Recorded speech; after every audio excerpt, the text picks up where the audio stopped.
Hello, everyone. Welcome to Riga, Latvia. Day number 3, the final day of competition here. The men's free program coming up in just a few moments. And Mark, what a great short program it was. You know, a lot of really good skaters. Pretty tight. Other than Rio Nata, he's 10 points ahead of second place, but it's tight after that. Yeah, lots of excitement to come. And Rio Nata's performance was so brilliant. It was actually the second highest junior men's short program score at an international event of this caliber. So that gives you an indication of the quality that he has.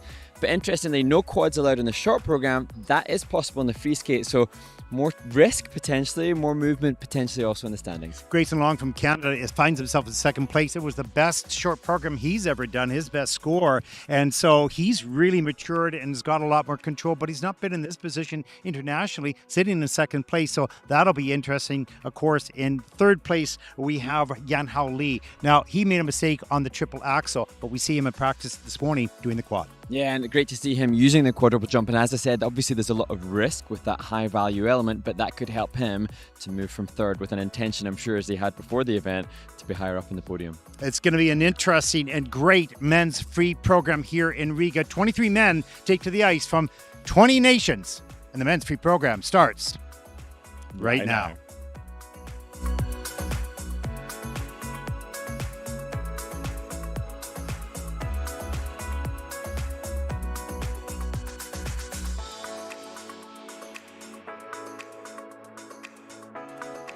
Hello, everyone. Welcome to Latvia as we run back in the building out of the windy opening.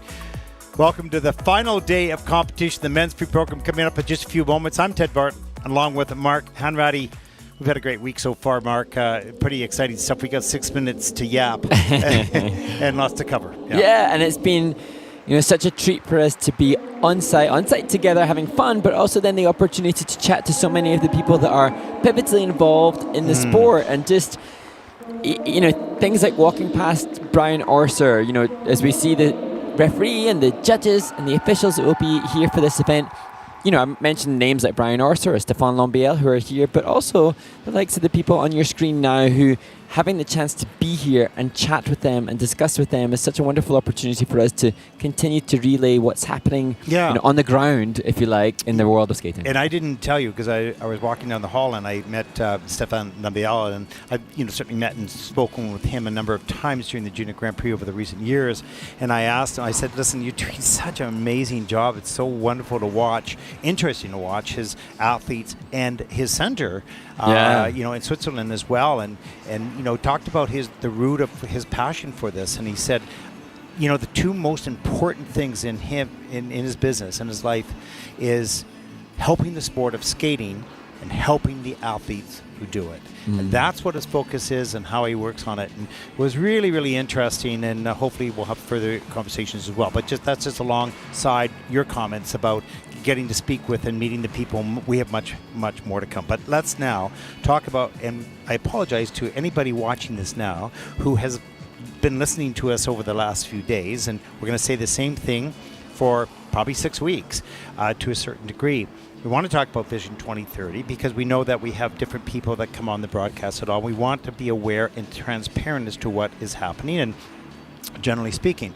So in the Vision 2030 initiative by the ISU, one of the things that has been talked about and we've opened up here is the technical panel. Now, we can hear the technical panel, which we've never done that before. We know because we're in the sport, we know what they do and we analyze it, but we can actually hear them and bring that a little bit into the broadcast with hopes that maybe down the road people might be able to listen to that. They wouldn't want to listen to it all the time. It's just really technical stuff. It's not opinions. It's not judgment. It's just factual information, but it's really interesting. And it's so well done. So that's one of the things. Yeah, and the Vision 2030 is just part of lots of new, wonderful initiatives with the momentum behind all that, and the rationale behind Vision 2030 is to essentially support the sport and take it to a bigger global audience. And Mark, how it is in life, people don't like change. Yeah. We're all like that. I mean, there isn't a person in the world that says, oh, God, give me change. I love that, right? For everything. But the ISU are making a change in regards to the effort they're making to engage the audience more, to show a different side of the sport, to keep the root of the sport, the value of the sport, but make it bolder, make it more accessible, certainly make it more transparent. And that effort in itself, and those are big statements, right, have to be executed by specific visions or specific actions to make that vision come to life. And that will take time over the next, a few years. But I really applaud the ISU for saying, we love the sport, we love it, but how do we make it better? And that's the root of the 2030 vision. And the 2030 vision, what I find interesting is that the vision, the concepts and the ideas which we will discuss pertaining to the development of the sport. I should just read the ISU Vision 2030 says, together we strive for excellence as the preeminent winter sport that inspires and develops athletes, new skaters and fans worldwide. And that's great, but what I think is particularly celebratory about this is that the ISU, the International Skating Union, is one of the oldest sports associations in the world, and it's over a century old, and yet right now in 2025 they're still at the forefront of trying to develop and push forward. So it's not archaic, despite the fact that actually it's ancient in terms of 100 years of its legacy. Okay, when you say ancient, I thought you're pointing me. Not at all. Yeah. Okay, one of the other initiatives in this, of course, is artificial intelligence. Now, this is really important. We've thought about this for many, many years, and was there a possibility to be able to measure some things that are, that are difficult to do? For instance, the under-rotational jumps, because the technical panel has only one view, and that's the camera that we use. But skaters move all over the ice, so sometimes the positions of the skater in that one camera is really difficult. Yeah. And for the most part, they do an excellent, excellent job. Is it absolutely perfect and, it absolutely based on data? No, it has to be a call based on what you see. At least we give them slow motion, we give them high definition, we give all those types of tools. But AI might help in a measurement of that, let's say, for instance. And so there's lots of thought process, lots of investigations as to how AI will help, not replace, but only help the judgment, especially technically, mostly, I think all technically. Okay, so there's, an update on some of the initiatives, and there's much more to come. And it's interesting, as you're referencing AI there, Ted, and I'm looking through the communication regarding the ISU Vision 2030. One of the things under the Go ISU is innovation, and that AI is obviously innovative, and the criteria that they've got is to explore the strategic use of state-of-the-art technology to improve the sport.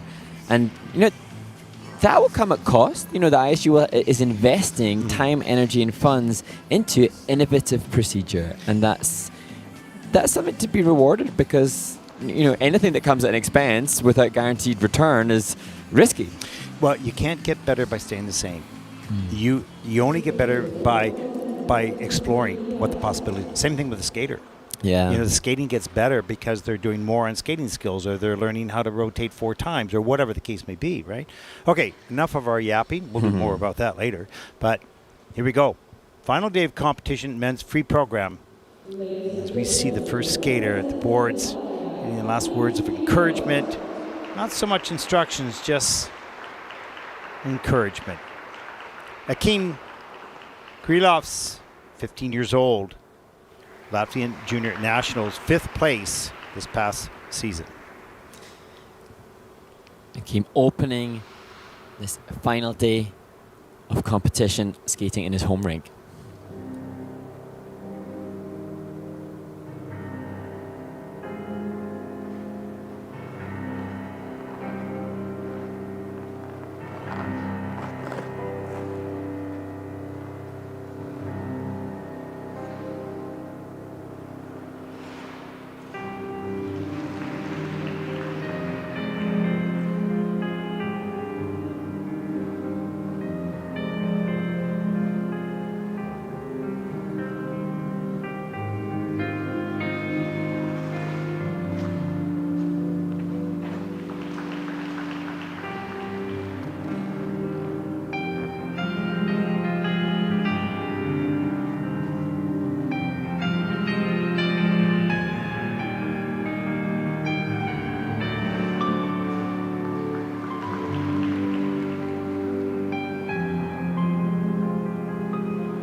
Mark, this is a perfect example of a young skater.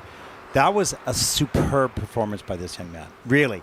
You can see that it's a little unrefined in positions and whatnot, but he took what he's capable of doing and delivered it in competition. First skater out on the final day of competition, did the triple Lutz combo, did the triple Lutz, did the triple, all those triple jumps that aren't perfect technique, good technique, and we'll see the unrefinement in the areas of the camel spins. We'll look at that as well. But what a great skate. He gets a hug from his coach coming off the ice, because for him, at his stage, that was brilliant. Yeah, 6 triple jumps done in the first program in the opening group. As we look back at this, the triple flip. And you can see just a little shaky landing, and he's not stretched out on the landing here with the free leg back. There's the double toe loop after the triple Lutz, and the posture needs a little work. You know, things like that. We're talking about refinement. But my gosh, this young man delivered on this day. And that shows a real mental strength to be able, with the pressure of opening the event, having had an early practice earlier today, to be able to give the best of your own skating at this point. And so this will give him a really clear feedback as we see the triple salto into the double axels of where he is at. The judges will reward a pretty accurate reflection of what I assume we see from him in practice. Here, the camel spin, which was the problem for Akeim in the short program. He lost 2 of the spins in the short program, had no value for his spins. So definite attempt here to increase the height of the free leg. I think it was a little bit better. He does have some value on the spins today. Could choose some different features as well than some of the other spins in the free skate. So lessons already learned from short program to free skate for Akeim. And now he and Coach Ekaterina will continue to learn from what's happened. Well, what a great job. And now he can look forward and say, okay, what's the difference between the other men and me? Well, first of all, he delivered everything he could do in competition. That's a good sign, right? But there's a lot of polishing to do on this, and a lot of work ahead of him, but a lot of promise as well. Yeah, and there are quite a huge number of Latvian skaters that we've seen at this event who are capable of triple jumping and have done, really representing the home nation well. Hopefully they unitedly will recognize the differences between them and the stronger skaters that have more, as you say, refinement. Yeah. Well, that was good. Really good. Yeah, good for him. And I remember as a skater, because you don't know what you look like, you know what it feels like. And then in those days, they didn't have video, they dark smartphones to record everything. Yeah. Let's take a look at the scores for Akeim. It's 77.11 for the free program. He is the first skater out in the competition. 117.33 is his total competition score. Good job. There's our next skater, 14-year-old Kuril Shiko from Israel, junior silver medalist. He was 10th last year in Bangkok. Kuril is coached by his parents.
Well, what a great program by this 14-year-old skater from Israel. Last year we saw his debut in Bangkok. Thought, wow, such talent. Had a rough, short program here, no doubt about that, but fought back here in the free program, Mark. And I just love to see the reaction from Kuril Shiko.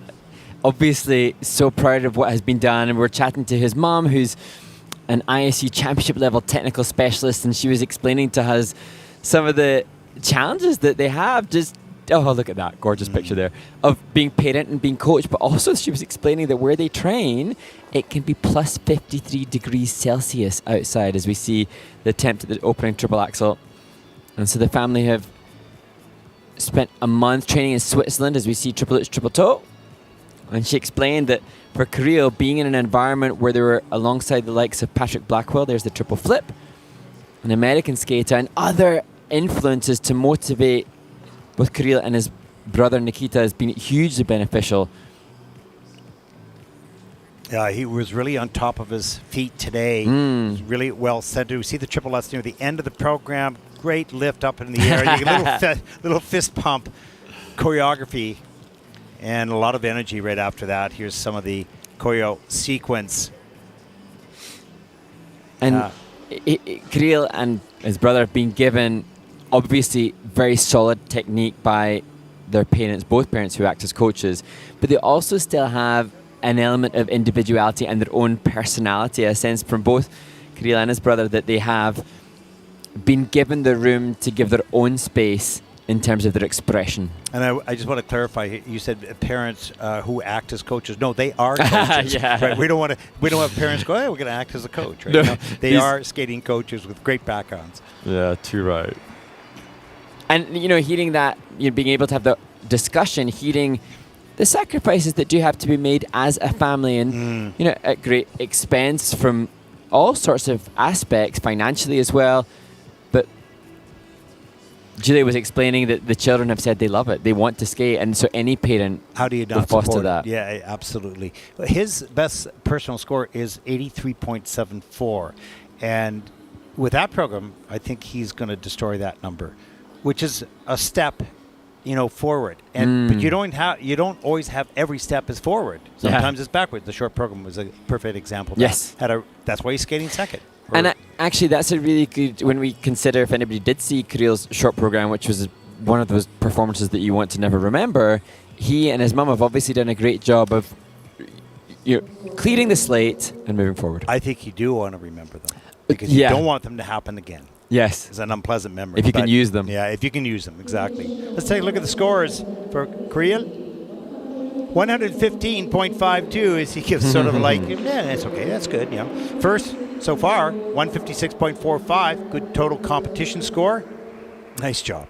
I don't think it'd be long before triple axel and quads are in this performance as well. The mechanics of that axle look pretty good. Yeah. Just not enough mileage yet. Our next skater represents Denmark. Wendle Hansen Ostergaard, 17 years old, two-time Danish junior champion. Third junior Grand Prix season. And a wonderfully expressive, creative, and unique skater.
Really interesting in a way. This young man has such passion to skate and passion to performance, it gets out of control. Because he's a strong young man, there's no question. He gets motivated by the music, no question. All exciting stuff. But in the end of the day with the sport, you have to control that body. But his passion outrules that control at this stage of his development. It's really interesting because Wendle Hansen, Ostergaard, and his sister Babette, I always look forward to seeing what they will come up with. And this is a skater who was 21st of the 23 after the short program, and yet we can see individuality, novelty, uniqueness, the costume, the music choice, interpretation, very, very unique. I would love to see what Wendle can offer when he has access to a rink for 12 months of the year and has facilities that allow him to train the same amount that perhaps Rio Nata has. Yeah, no question. The passion is very clearly, he wears his heart on his shoulders. He just loves it. You can see it. But, things like the positions, the refinement, but that's where juniors are at. They've got work to do.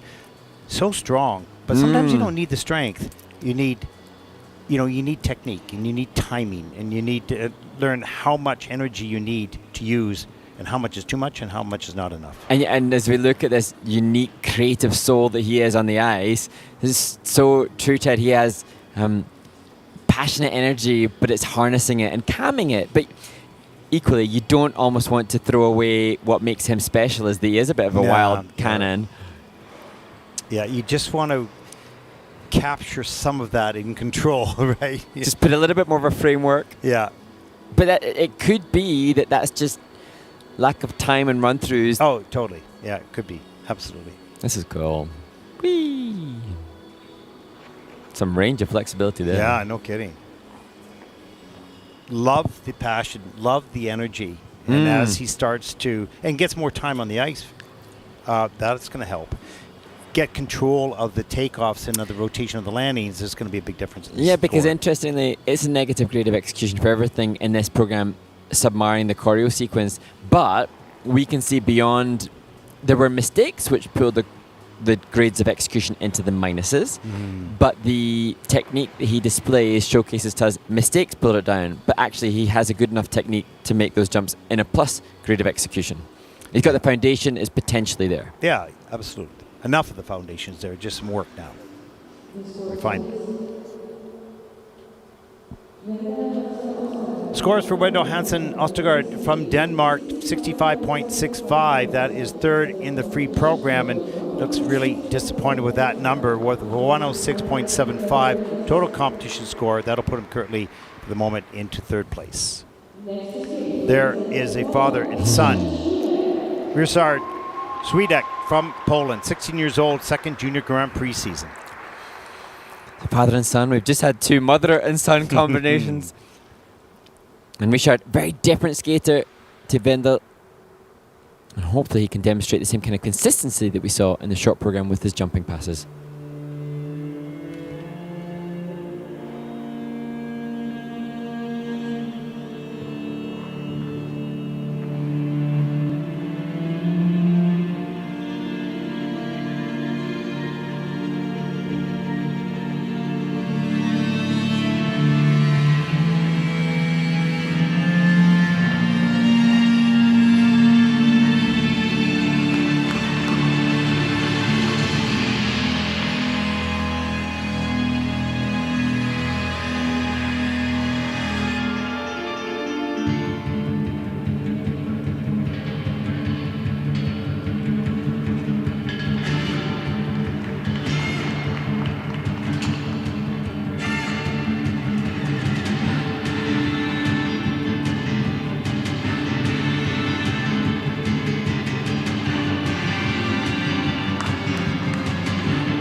Interesting, Mark. We clearly see such a difference between Wendle Hansen Nostergaard from Denmark and Rishard Swedc from Poland. One had complete passion and energy and, just driving up, but not a lot of control. This young man was in complete control of his body and the takeoffs and the landings of all the jumps, but not yet that performance level at the high passion level that you can see it. So these are the different development stages, not one better than the other, different development stages of the juniors. And it's so interesting to consider the route that each of the athletes and their coaches take, because Dorota Zagorstka, Mariusz Swedc, his parents weren't known for their artistry particularly, but they took themselves to a world bronze medal. So the journey that you take to get there, we feel confident that Rishard will be able to take it because he has parents and coaches that have done just that themselves. Yeah, and certainly focused on the jumps, which will get the points in juniors. And you may not see the artistry yet because that takes a lot of maturity and development. As we take a look at the triple Lutz early on in the program. Strong back, and you'll see that back in the arms will punch out directly and hold that landing. And here's the triple flip, backs it up over the pick. Nice, well organized. And easy for the technical panel to call. And it's, you can see then in terms of grades of execution, things are coming through a base level. Here you can see with the camel spin, just the continued work on body positioning and body alignment. As we look at another of the triple flips.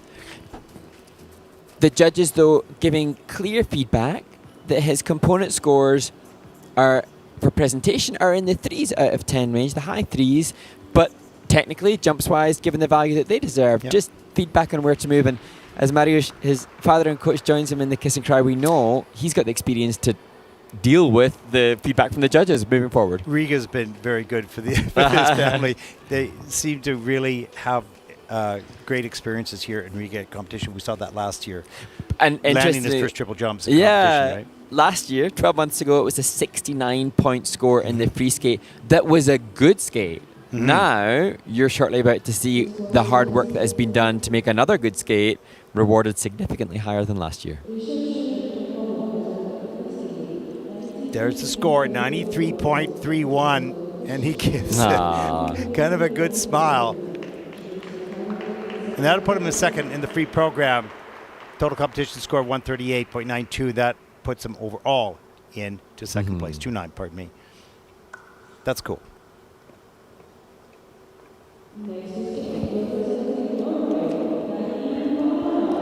From Norway, Danielle Delanov, 16 years old, Norway's junior champion. He was 24th 1 year ago here in Riga. And Danielle, in the short program, popped the opening triple axel, and that's part of the reason that he finds himself in 19th place after the short program. He has a triple axel intended for the first element in this, the free skate to the music I Won't Complain and Cornerstone.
box of stone.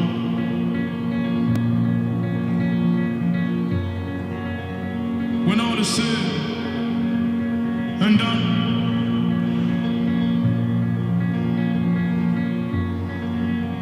as the wind blows to the east from the west,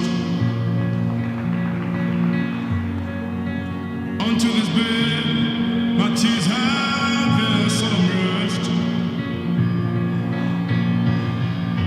I'm lonely, alone in a box of stone.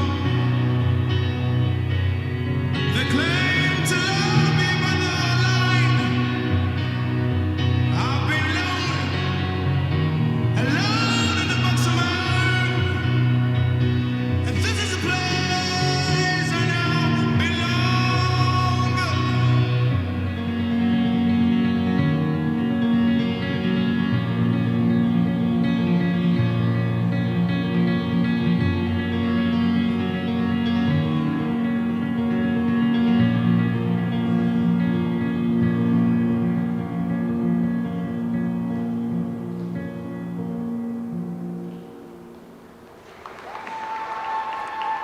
Danielle Delanov from Norway. Mark, you could see it wasn't so much on the takeoffs or even the rotation. It was having trouble establishing that checkout, and there's a lot of over-rotation with the upper body, stepping out, breaking at the... So the start of the jumps were pretty good, but the ending was really inconsistent, a little bit problematic. Yeah, it's interesting. When we were watching Danielle there, and he was entering into the third element, the triple flip, and we watched the practices earlier today where we were watching the top flight. And there were moments when I would watch Danielle and I think, oh, he could find himself in the top flight. But as you say, it's the commitment to the good landing. So that criteria for good takeoff, check. Good landing. I mean, obviously this was problematic here, but even when he landed the jumps, it's just finding the time to commit to sustaining the landing position and letting that edge run. He has a good run of blade, but aesthetically could be more. Yeah, and look at in the air position's really nice. The takeoff is really nice, but it's just on those landings. This one was better. But that's where he's got good running edge. He just needs to commit to bigger positioning to pacify the judges' needs for there. Just, I mean, I say that as if it's easy. I mean, at this point, his legs were burning. You could see that he was physically out of energy. No, he's got a lot of good mechanics on the takeoff and in the rotation position. Being consistent on the landing position, at least in this program, was problematic. And then it's, moving forward, it's what's going to be the motivation and the impetus to demand that in training and then find it in practice as well, as he's joined by his coach. Coach has done such a great job with the athlete. Landing position, go watch some John Curry, go... Who's a great example of Yuzuru Hanyu, finding Yuzuru Hanyu landing, and then make the video comparison, hold yourself accountable to sticking those. Sometimes the athletes don't know how close they are to being great or to being good. And he's, he can be much better simply by locking off those landings and letting those edges ride, be significantly higher score. Lots of other things to work on, no question, but just establishing a landing position to get those GOEs from a minus to even a base will be a big thing. It was interesting. I'm thinking, I don't know how much training that Danielle and Coach Yuri can fit in, but maybe even just mental visualization, training his mind to commit to the landing, that'll help too. That doesn't cost anything. That can be done at home. Nope. Let's take a look at the scores for Danielle Delanov from Norway, 91.48. That is third in the free program. Total competition score of 138.53. And that'll put Danielle currently in second place.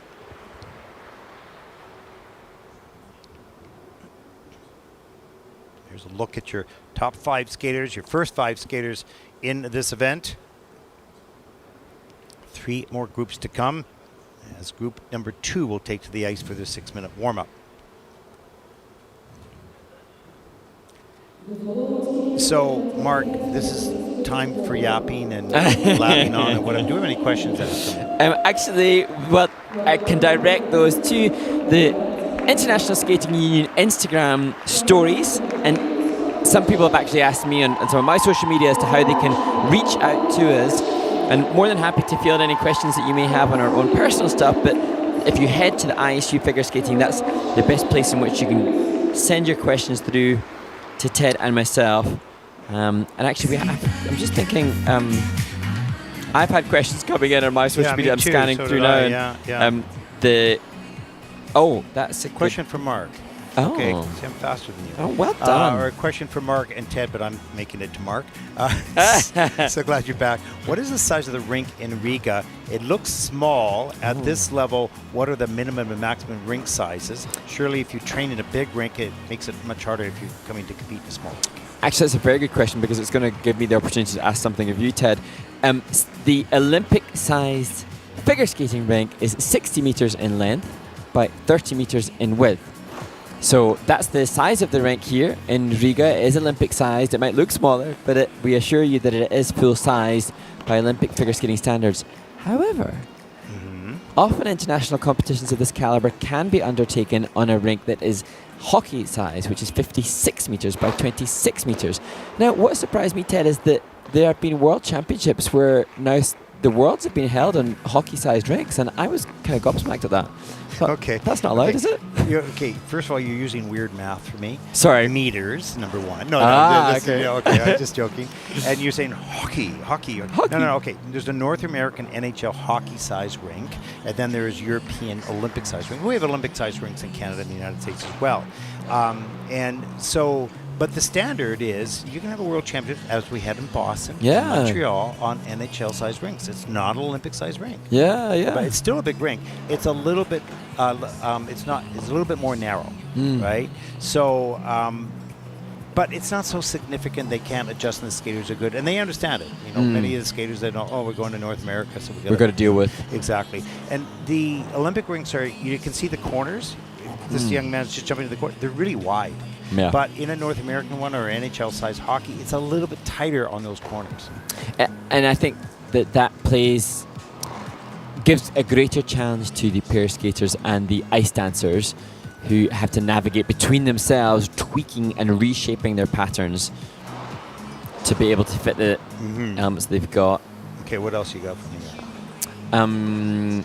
I am going to just take this opportunity in an ice resurface. We will talk about this later today in the ice dance event specifically, but just to reference the chat and some of the avid ice skating fans of the Junior Grand Prix will notice that comments have been disabled on the live stream, and that's in part because there's some wonderful stuff that's given, and it's lovely to see the comments where there is support for the skaters. And on the live stream chat in previous years, we've been able to perhaps give mention and shout out to those that are watching specific skaters on screen. But the reason it's been disabled is because there are some little bad apples that chose to be negative in their comments. And that now comments are still able to be given on the individual videos. So following the event, the wonderful Naomi, who we all adore here in the office, will upload the videos to the ISU YouTube. And then comments are still possible for those individual videos. And there have been some little monsters on there that have decided that they think it's worthwhile to give nasty comment to the skaters. Not much riles me up, Ted, but as you know, that kind of stuff really gets on my wick. And oof. Yeah, I kind of feel sorry for those people because what is the need to be negative and angry about another person who's just growing up? Does everybody have people judging them and posting it online? Those people don't have that. And so when they do that, maybe it empowers them personally, how it makes it feel good. I don't know, but not a very nice quality, that's for sure. And it's interesting, I know that in Australia recently, the government in Australia have recently banned social media for all under 16s. And I think that's because so much of it can be toxic. Now, we have athletes on the ice now who can be under 16, under 19, under 21 or 23, depending on what discipline they're in. These are young humans. Now, we can't, though, we're not Australian government that say that they're not allowed to go online. Culture dictates that a lot of young people are on their phones, and they will read some of the comments. So let's use this as an opportunity, not for me to get all riled up about the odd one person that's not nice. Let's just give this an opportunity to raise the positivity shown and showered upon these athletes, because every single one of them, this group, the earlier stage of the competition or the champions later on, are all superhuman beings, high performance athletes that deserve our respect and our support. Yeah, the key word is respect here, because it's okay if people have opinions or thought process, but if you want to communicate that in a concern or an idea or their impression or whatever, think about respect as you write it. So it's okay. We have to do that. We see performances that have 3 or 4 or 5 falls, and we see them upset and whatnot. So we can't lie about what happened. It happened. It's a poor skate for that particular person. But if you say it with respect, then you can do 2 things. Is you can help that person get past that. You can help them with some ideas, but you could also analyze it accurately and honestly. Yeah. Right? Yeah. So, anyways, okay, we're rambling on here. But the point is to those people out there, come on, think about the people, these young people that are going to read that. So if you want to say something, no problem, but think about how they may take it. You want to have a suggestion, a good one, no problem, right? But be respectful. It's interesting, obviously I still performed until fairly recently, and of course then you would see comments on social media. Interesting, Robbie Williams, the very successful British singer, he too has said that he can now no longer read things online because he knows the impact that can have on him. Negative comments. Yeah. So let's just give good stuff. If you've got nothing nice to say, don't say anything at all. You've heard it from Mark. Our next competitor, 18 years old, Matias Hannan from Finland. And this is his first Junior Grand Prix season. Matias will skate to the music John Wick, Chapter 4.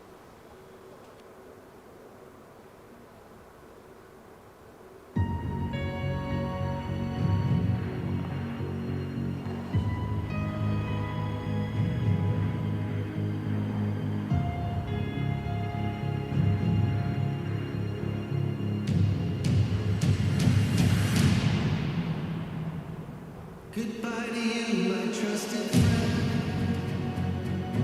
We've known each other since we're 9 or 10. Together we climbed hills and trees.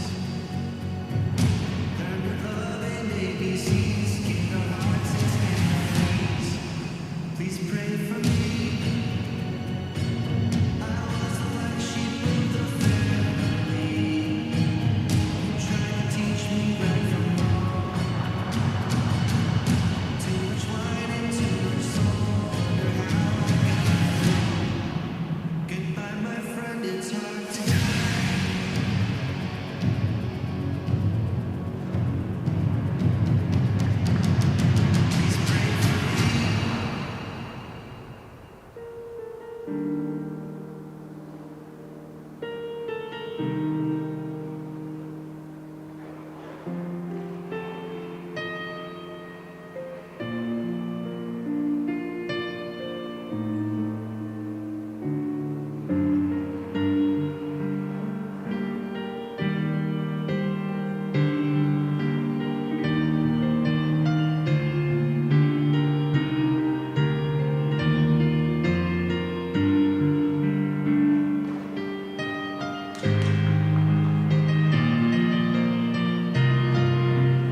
Mark, this is a very good example of what we were just talking about. This young man really had a very tough skate, made a lot of mistakes in this program. He's a good skater, he's powerful, and he's strong, had a good camel position, a lot of good things about his skating, but this was not his best skate. And it's interesting as we watch Matias Hannan from Finland, just to consider, my brain's racking thinking, well, how do we help support Matias? But he's obviously got a wonderful coaching staff behind him already, because we can see behind the mistakes to know that he's got good technique and good qualities. Yeah. You just wondered, what's the difference then? Is it the mental prep? Is it physical prep? I actually think in this instance, based on what I saw, Matias looks physically fit. He was still energetic towards the end of the program. So I suspect run-throughs are still done. Maybe it's just having mental confidence to stick. Well, as I was saying to you off air, starting the rotation and rotating the air are the first two. They're not easy, but the easier things. The difficult thing is, when do I check out? Because you're in the air and you can't think, oh, check out now, because you're already hitting the ice, right? So you need to train that check out and sticking that landing as much as the takeoff, right? Because in the end of the day, the jump is valued by the landing. And it has other values to it, but if you don't land it, for sure, you're losing points. And it's the easiest reflection on the grade of execution is the landing. And as we look back at the spins, the triple axel that he went for earlier on was over-rotated. He's obviously able to generate great height, great elevation, and good rotational speed. And as you say, it's just then sticking the landings. And for me, I can only think back on my own experiences. I could triple jump in isolation in practice, but then doing it in the run-through is such a different thing. For me, it was very much mental as well. It was having the kind of mental self-belief, and that can be, like I said earlier in the broadcast, that can be done with endless repetition, visualization, and there are lots of tips and tools and techniques that the skaters can do in their own right to mentally prepare to have the self-belief. And again, this young man, he doesn't know how close he is to actually, if he learns how to stop that rotation in the air and come down to the ice and stick the landing and glide the landing, all of a sudden he's going to be gaining a lot of points, because he's got a passionate skate. He had some energy there, but everybody's at a different part of their journey. When we did the jump series, the learning series last year, and I did a bunch of single jumps, I wish I could gift my landing position away. It's the only thing I can offer them all. You take my landing position, I don't need it. That's the only good thing I can give you, because I certainly wasn't going to be doing triple axels. Okay. How much is it? They can have it for free. I want to see it. I want to see it. I might buy one. Well, actually, I tell you what a good landing position comes at the price of it. There's a lot of pain, stretching, and strength work. True. Free-program scores for Matias Hannan from Finland, 70.65. That is fifth in the free program, with a total competition score of 118.82. That'll put him, at least for the moment, into fourth place.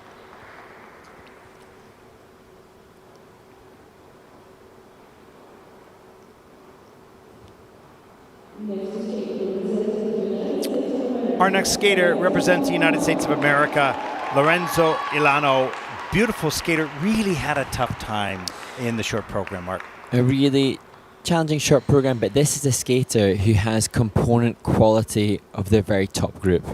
Hopefully we can enjoy that beauty in this free skate.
Okay, Mark, what a great example. Yesterday, we didn't really know Lorenzo, who was he? What kind of skater was he? We know he had a tough skate. But today, he unveiled who he is as a skater. And it's beautiful, and it's remarkable. Fabulous technique, great ice coverage, good speed, wonderful positions, and a soul to the music. Connected to the music. Yeah, and that's something that not everybody has in abundance the way that Lorenzo has. And it was interesting, his choreographer, Tommy Steenberg, had just raved about the experience of working with this young athlete, saying that Tommy's made programs for Ilya Malinin, who's very sponge-like and absorbing every moment. And Tommy described Lorenzo as similar in his approach, a quick study who appreciates the nuance, and he said that he understands the importance of detail in maintaining a program's integrity. There's the triple axel. We can see that's a work in progress. That's under-rotated, downgraded, I believe. Yeah, it is in the system. That's okay. He needs to learn how to do it under pressure. There's the triple lutz. What a beauty. Into the triple toe loop. Look at the flow and the distance on that.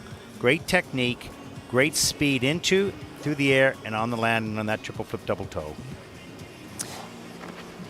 And I suppose testament as we look at this, choreographer explaining he has integrity of movement, and you could see it was just a forward glide, and yet it was with sincerity and appreciating, like Tommy explained, appreciating that nothing can be something, that a forward glide has the potential to move people as much as this triple lutz and the double axel have the importance and the need to get points.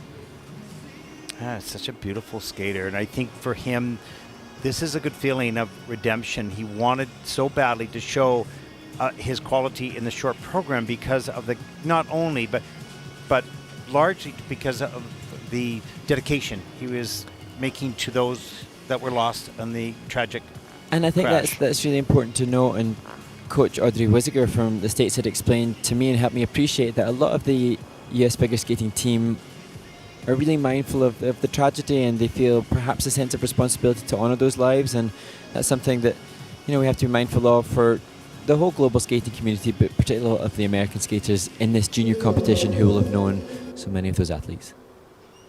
What a beautiful skater. And really looking forward to much more from this young man. 131.34. He sort of sat back and said, whoa, that's a good score. First in the free program with a 180.59 total competition score. You have a very bright future, young man. Take what you've learned here, the tough skate in the short and this brilliant skate in the free. Continue your journey. Our next competitor represents Latvia, born right here in Riga, Kuril Cork.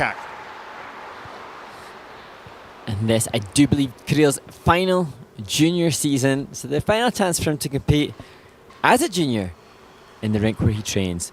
It's getting to blood upon the snow.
Kuril Cork from Latvia. Challenging skate too for this young gentleman as he struggled with just some of the landings, which is the recurring theme that we mentioned through the performances of this event so far. Well, out of 11 elements, 3 are currently under review by the technical panel. And going through the triple flip, there's a exclamation mark beside the double flip, pardon me. I guess it's an edge, plus the triple loop, double single toe loop, and then the triple Lutz near the end of the program. Of course, that was a downgrade. That was clear. You saw that opening focus and serious approach to this, but matched the music. It was fine. There's the triple toe loop at the beginning of the program. That was pretty well done. I want to carry a little bit more speed into and out of that jump. There's the triple Lutz. That was well executed up into the double axle. Under control for a second one. Nice. Easy. Yeah, nicely done. There's the triple loop. Nice and tight in the air and fast rotation. Not a lot of speed coming out of those elements yet, or into it, really. Nice spin position, well centered as well with that little hop. You kind of want to jump that maybe a little bit more. I think that's one of the new changes they've made this year. Yeah, the International Skating Union, the technical specialists have been made aware that they need to give a little bit more energy to the hop as a feature within a spin, or the jump as a feature within the spin, to attain the level from the technical panel. Yeah, the difference between a jump and a hop. You got to see that. A lot more energy. physicality required. Exactly. Free program score for Kuril Cork from Latvia, 88.37. That is fifth in the free program with a 137.74 total competition score. That'll put him, for the moment, into fifth place.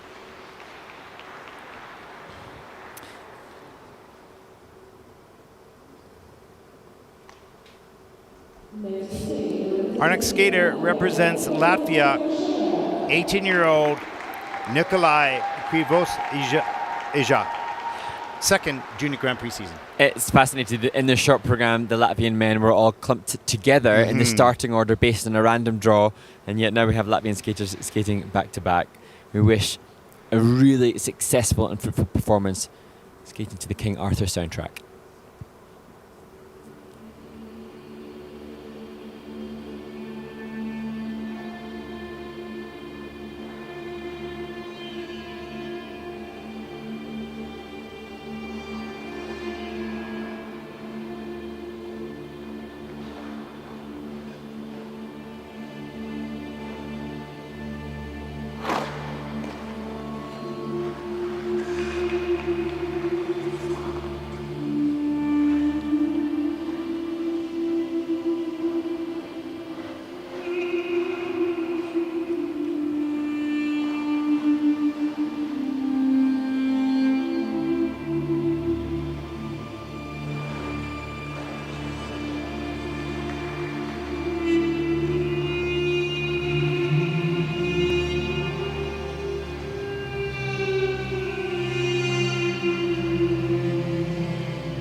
Latvia's Nikolai Civosa, who explained to me that his favourite thing about competition is audience support, and I'm sure he's so happy to be performing in this home rink, which he explained also, Ted, that he's almost always the first to arrive at practice, and if his car isn't in the car park, other skaters will assume that they've got the wrong time. So That's great. indication So that he could really fool them. he could, yeah, he could hide around the back of the car. Exactly. But that gives us an appreciation for the commitment that he has, and I think we've seen Nikolai in and around the venue for so much of the competition, not just his own commitments competitively, and so he obviously loves the sport and know how to harness it to even better strengths. Good lift on the triple Lutz, a little, open in the air on all the jumps a little bit. He wants to tighten that up. A good spinner, nice position, and that sit spin and the camel just before it. Yeah, and huge range of movement, obviously flexible in his abilities to create bigger and better shapes, as you can see in this camel variation, and I saw that through the choreo sequence as well. Good spread eagle movement, spiral potential. And there's the triple Saka, a little bit of a lean on the takeoff, you thought, okay, well, I'm not going for that double toe loop at the end because I didn't really have a lot of momentum. The double axle after that. You can see the legs are bent in the air a little bit, slows the rotation down, and if he can work on that, he'll be much more efficient, a lot easier to land. There's the triple toe loop again, a little bit loose in the air. And I think now, knowing how hard he works, knowing how passionate he is, knowing how much he loves the chance to perform in front of an audience, then it's as we've said, it's then saying, okay, we've seen the Latvian men in the short program was joking about how they were lumped together in the starting order that was random, but they're of a similar standard as we see them now in this free skate.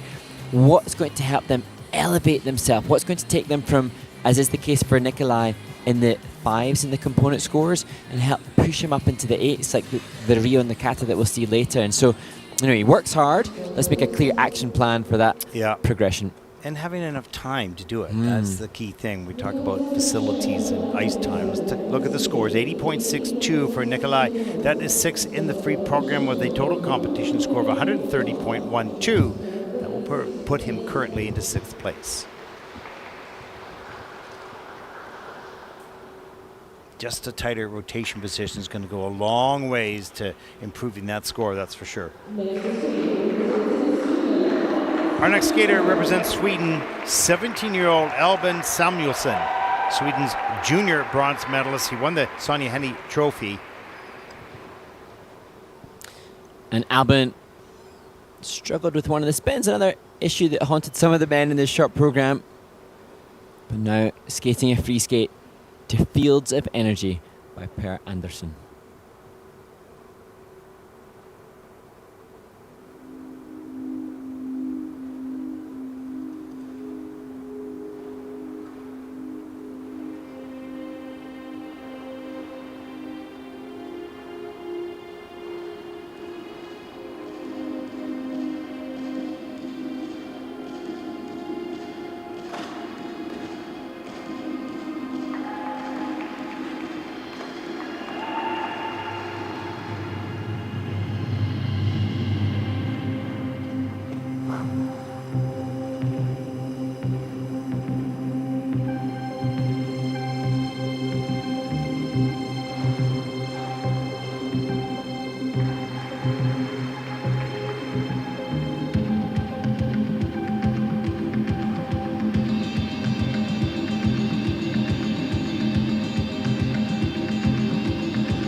Mark, we've talked a lot about the efficiency of takeoff and getting in quick into rotation position, tight and strong and straight in the air, how easy it makes the jumps be. And look, he's a perfect example of that. So efficient. So clean and easy to watch. And that was the feeling I had watching Alban Samuelson from Sweden. Is just there was just no hesitation. It was so self-assured, and it makes it so much more enjoyable for us to watch, knowing there's a confidence of their movement. Now, it's not always easy to be super confident as a teenager, but I really respected and appreciated Alban's conviction and commitment to everything in the program. Well, you can be confident when you're consistently efficient, and he is all the way through this program. Look at how quick he is in the air.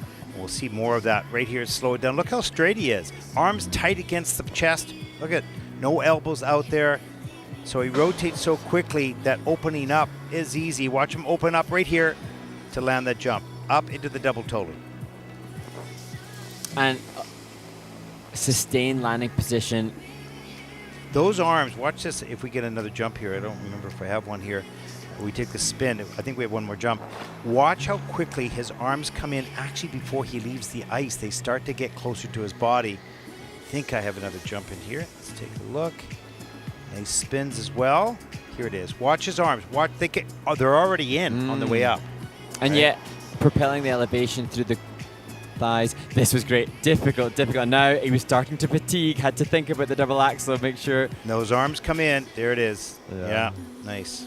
And I thought that was kind of endearing there at the end. He'd given absolutely everything. So he was struggling just to stay upright in the very finished position because he'd exhausted himself with the commitment to the performance that he gave.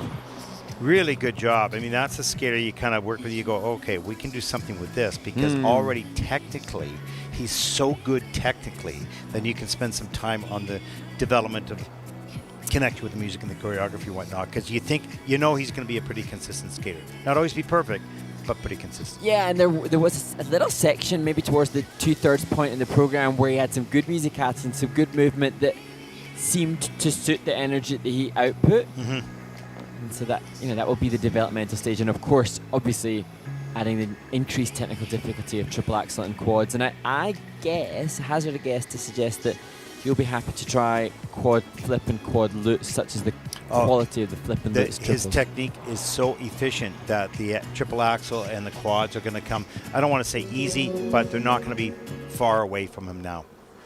He's on his way. Let's take a look at the scores. Strong skater. Good performance. A 106.80, that is third in the free program, with a total competition score of 159.31, and that'll put Alban Samuelson from Sweden currently into second place at this stage of the competition. There's a look at your leaderboard, your top 5 so far. Our next skater represents Austria. Danielle Roose, 16 years old, third year on the Junior Grand Prix, 21st last season in Ljubljana. And Daniel, we'll skate to Your Last Kiss and Dancing on My Own, just walking through and marking through the takeoffs of the opening elements as he assumes his start position.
such passion and emotional investment in the program from Danielle Roose from Austria, and for me it's engaging. I love that piece of music anyway, and I think it's a challenging piece of music with which to skate to and deliver appropriately, but I thought Danielle did a brilliant job of that, despite, though, of course, some tech mistakes. I think this is a good choice for him in his journey and his development of that aspect of skating, which is getting emotionally connected to the music. I think you could see moments in that he really felt it. He wanted to skate to that music. Now, when we talk technically, and we'll take a look at that, he had some challenges on the exits of the jumps, which a lot of people, we've talked about learning how to check out early enough. There's the triple lutz. That was good. Posture, a little weak on the landing of that toe loop. And once again, the head is down a little bit. Want to stretch that up. Gets the triple salchow down, not too bad. There's the double axle, quick off the ice. That was cool. Really neat and innovative. Double axle a little bit later in the program. That was better. That was better posture in and out of that jump. Here is part of the choreo sequence. And so good. It's actually, I was interested in signs of Nikita Shiko, who incidentally I thought that Daniel looked like Kuril Shiko's older brother with the matching hair, but I digress. If you could, when you watch Daniel, who is heavily involved in the creation of his own choreography, you can see that investment in it as he's joined by his coach Neil Chesterton. If he could put that sort of investment that he has with the passionate musical interpretation into sustaining a landing position. Yeah, exactly. Then he's got it. The tangible points. Then the full package coming together. Yeah. Because interestingly, the judges have given him a good, solid presentation component score, almost in the 6s range. Yeah. And go ahead. Well, I was going to say, you sense from watching Daniel that that's what he is drawn to as a human. He's drawn to that. That's his love. Yeah, his season's personal best 88.70. This is a 97.26, so that's a good score. You can see the smiles and the kiss and cry. 4th in the free program, 4th overall with a 149.88 total competition score at the stage of the competition.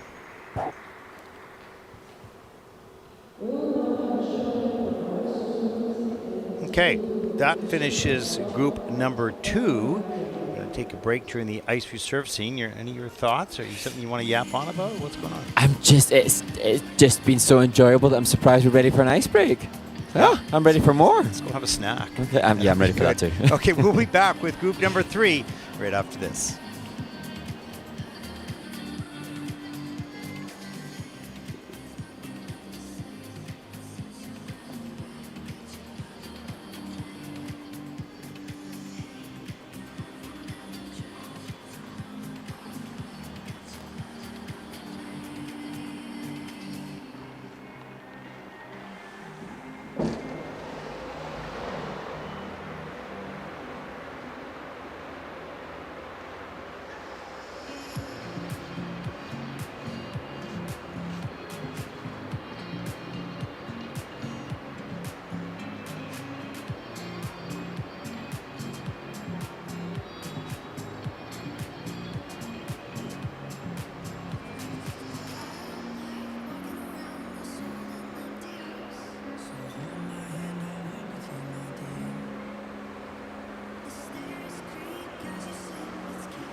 Welcome back, everyone, to Riga.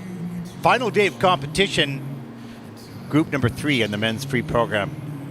Mark, now what were we going to talk about? You have questions. We have an abundance of questions that have Go. come through, and thank you so much to those of you that have sent those questions in, and it's great to hear from so many of you. Some of the questions that have come in are a little bit pertinent to the ice dance competition, and that's going to take place later on today. The ice dance will be the final event of the Riga Cup 2025, but currently we're in the middle of the men's event, halfway through, and questions coming in. Oh, actually, you know what, Ted? Let's just take gratitude to Anna.kthp, who said, no question, but I just wanted to say that I love listening to you. What better, way better, oh no, I won't say that. She's, she's comparing us to other people, but favorably, Oh, yeah, okay, so got we it. don't need to hear that. But thank you very much. We're very glad that you're enjoying the broadcast, and you know, it's, as Ted, you so often and wonderfully put, it's an absolute privilege and an honor for us to be able to try to support the skaters through their experience. And You know, we often say that for a judge, if the judge sees the skater having the time of their life on the ice, that's so much more appreciative of the performance. For us, it's the same thing as commentators. If you can hear our joy in loving to cover and also trying to help as best we can these athletes and caring for, you know, what they're thinking, what they're feeling, what they're doing, all that kind of stuff like that, then hopefully the broadcast is better and people enjoy it. yeah, and I think it's an interesting point that you make about us maybe trying to offer a little bit of support, because in a previous warm-up group, and I won't go back there, but we were talking about how some people will comment online negatively. For us, though, we've lived this sport, and for me to even give any comment, I feel like I don't want to patronize these brilliant skaters because they're all so brilliant, but certainly it's easy for us to give some possible comments to help them from our stationary static chair. Yeah, absolutely. We have a lot of history in skating, and we want to analyze what we see honestly. You know, good skate, bad skate, whatever the case may be, but give some supportive information as well. Okay, what else you got there, Mark? Question coming in from @Bibliothaya. What was that? The Instagram handle is Bibliothaya. Anyway, Okay, carry on. would there be or will there be any guest skater commentators on the Junior Grand Prix this season?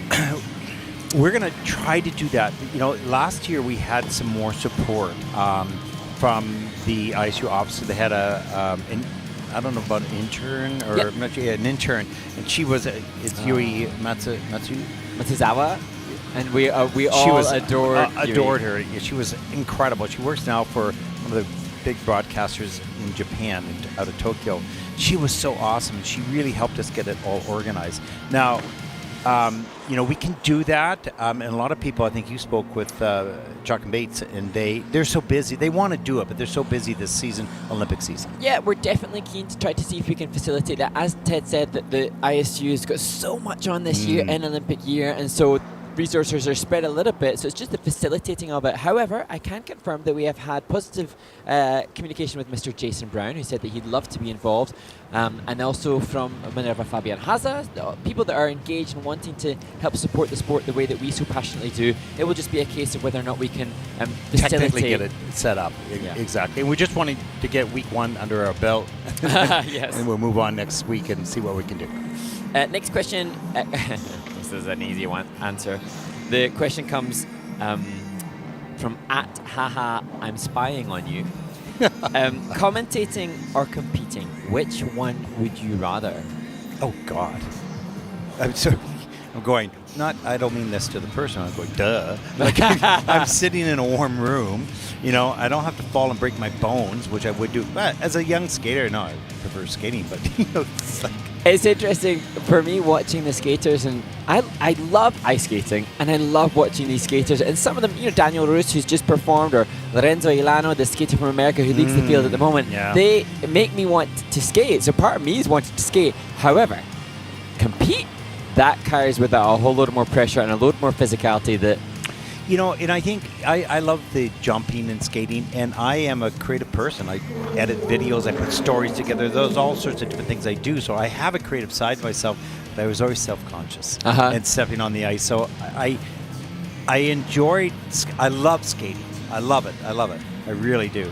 But I'm not confident enough to exhibit what I'm feeling Yeah. You know, so then you don't enjoy it quite as much. And that's a really good point. Again, then, for us to reaffirm the need to support these skaters because, you know, you're an accomplished person in our sport. You've done lots in our sport. And yet you're being open and honest to acknowledge that you don't necessarily have the self-confidence or you know the challenge that it is to bring out the self-confidence necessary to perform. And so that reaffirms how amazing these people are doing it right now. I grew up in a different era. I'm in a completely different era. So I think there's much more encouragement now. But social media is a problem, but there's much more encouragement within the skating community now than there was in our era. Anyways, different topic. Carry on. Question from @Alina Magni. Can you explain the spins? There's so many criteria. There's a minute left here. Yeah, The yeah. warm-up. So, or maybe it's over. Is it over right now? oh, Alina, Yeah. the warm-up's over. Let's try and make sure we get back to you on that. Okay. Apologies. Time has eluded us.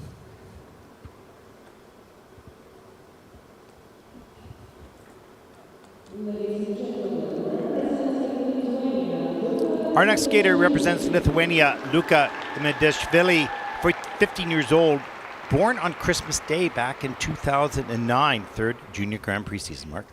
And Luca, just such a musical skater. Thoroughly enjoyed his short program. And I, for one, am excited to see this as he skates to brilliant piece, Take 5, and Sing, Sing, Sing.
Well, Mark, there is a perfect example of a young junior skater that has a little bit or a lot of both aspects of the sport.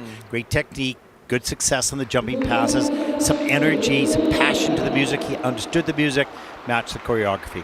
And I remember Luca Imedashvilli from Lithuania last season and just being so inspired by the vivacious energy that he brought.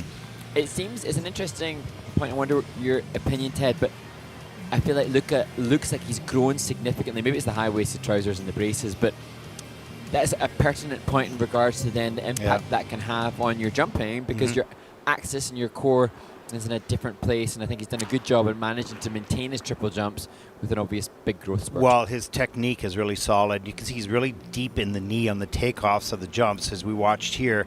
Down in the knee, up.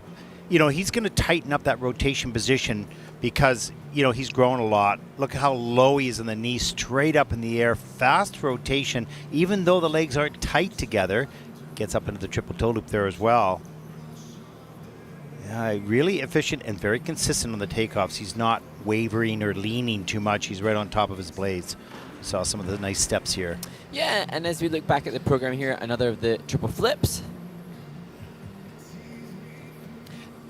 You can see not only physically he has grown, but also in performance as well. There's maybe not the same reckless abandon of a young skater that he was last year, who appeared to be more controlled. Yeah, maybe so.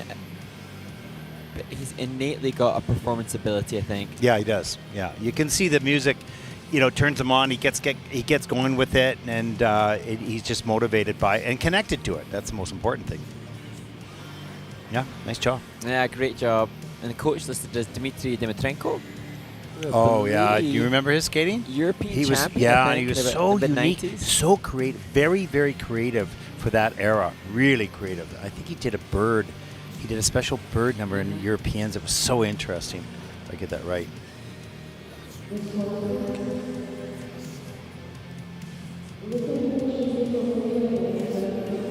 107.11 for Luca. That is third in the free program with a 161.57 total competition score. That'll put Luca Imedashvilli from Lithuania into second place for the moment.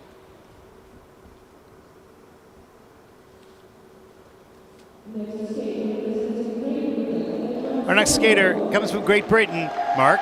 Edward Soliv, 15 years old, junior champion of Great Britain, was ninth at the 2025 European Youth Olympic Games. And Edward will skate to the music Reflections and Experience.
Mark, I am really impressed with this young man. Like, what a great spin at the end of the program. Fast rotator and power. He had more speed at the beginning of the program, of course, but ice coverage was amazing. Well, it's interesting, Ted, for me, when he was motoring into the opening triple lutz, triple toe, Edward Soloviev forced you to turn to me and look like, wow, this guy's good. And I then get a bit emotional because then I think about all the people that I know that are involved in the creation of the athlete. Obviously, as a British skater, I'm a little bit more familiar with what Edward has been involved with to get to this stage. And I know that the rink he trains in, it's a really old rink. It's it's not the most optimal facility, but it's the people in that venue that have helped to create the athlete. And then knowing the way that the British skating community has worked together, Karen Brennan has created the athlete, and then she is working now together with John Wicker, who's responsible for the senior British champion and the creation of that athlete to support this next generation. Look at the distance covered in between the triple lutz, triple toe loop. Just amazing. Look how fast he is into the air. Those elbows getting quick.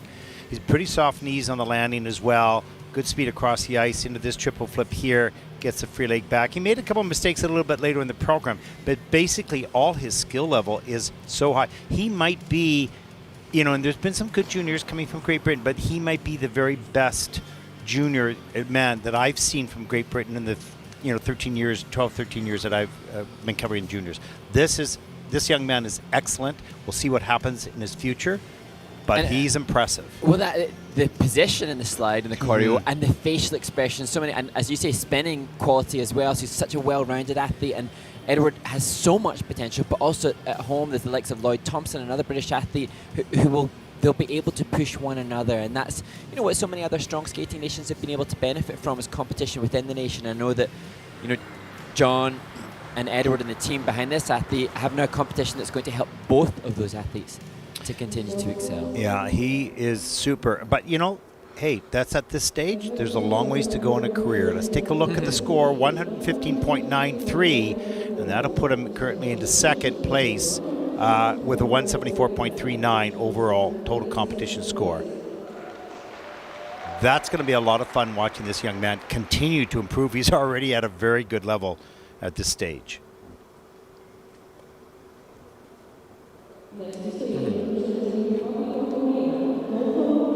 Representing Korea, Donghang Yu, 14 years old, 11th 1 year ago right here in Riga, 10th in Ankara on the Junior Grand Prix last season.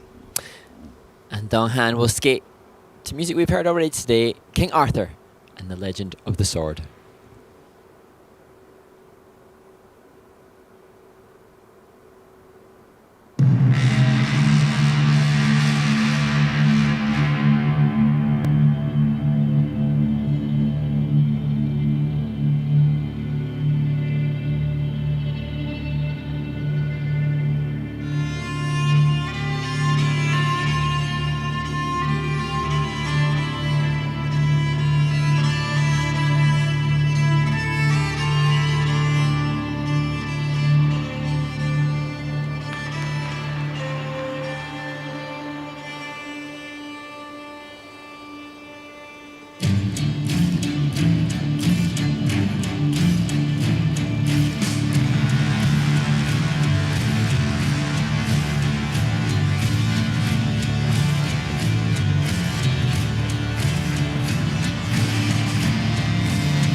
Oh, Mark, it's sort of an odd combination throughout that program. I don't mean combination, it's jumps.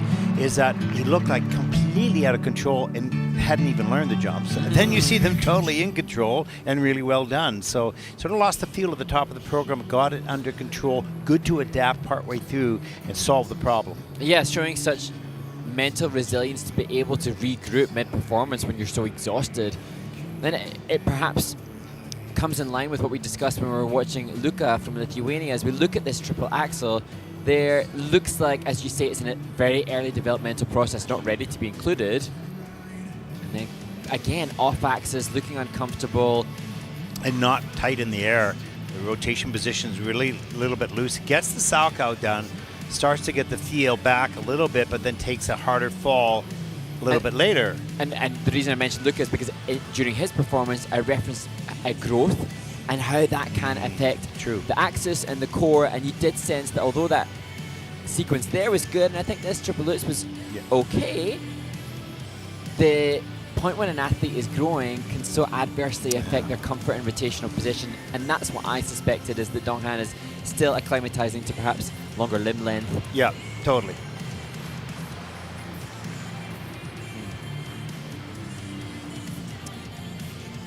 But, you know, great to see still smiling.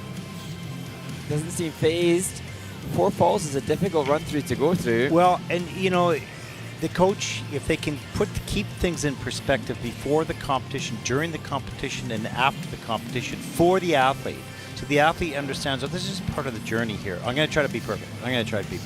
But, oh, no, I wasn't perfect. Okay, but doesn't go too high with a great skate or too low with a bad skate. Keeping that balance is so important for the longevity of a career. And Hyung Young Chi, the coach, has been responsible for so many brilliant Korean athletes that she has that awareness of longevity and pacing and timing. Of course, everybody wants to go out to a competition and deliver. Every time. But when you have a coach that knows... Oh, they're laughing and kissing. That's great. That's super. She can put it in context. If this was the Olympic Games and Dong Han Yu was performing at the pinnacle of his career and had 4 falls, nightmare. That's hard to make good. Yeah. But this is a stepping stone to learn from to try to get to the Olympic absolutely. Games. Said. Not this season, but well said for a nice answer. It was good. I know you're a good jumper too. I know. No, I did jump. I wasn't a good jumper. Oh, is there film? Do you know what? There's very little, but I cling on to the only solitary video of me tripling. Is it like in a safe somewhere? It should be. That's a good point. Yeah. I have footage of my skating, actually. I think we showed it, actually. Not with this crew. I think we showed it with the other crew that I was with. I thought there was rumor about us being able to see Ted Barton at the Andre Mepler, the Nebelhorn Trophy. I'm sure there was discussion about getting to see footage of you winning that international. Yeah, national championship. Okay, let's carry on. Let's take a look at the scores. 83.70 for Dong Han. 10th in the free program with a 143.14 total competition score. That'll put him into 7th place. A stage, a stepping stone, and a journey for a junior. Just so much respect for the way in which Dong Han has accepted those difficult scores. Yeah, and very valuable. I mean, it's never pleasant, but it's a valuable experience. Our next skater represents Switzerland, 17-year-old Ian Wheeler. Swiss junior champion, 24th at the Junior World Championships last season, coached by Stéphane Lambiel.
Mark, I want to go back to Stefan Lambiel's career and what was special about him.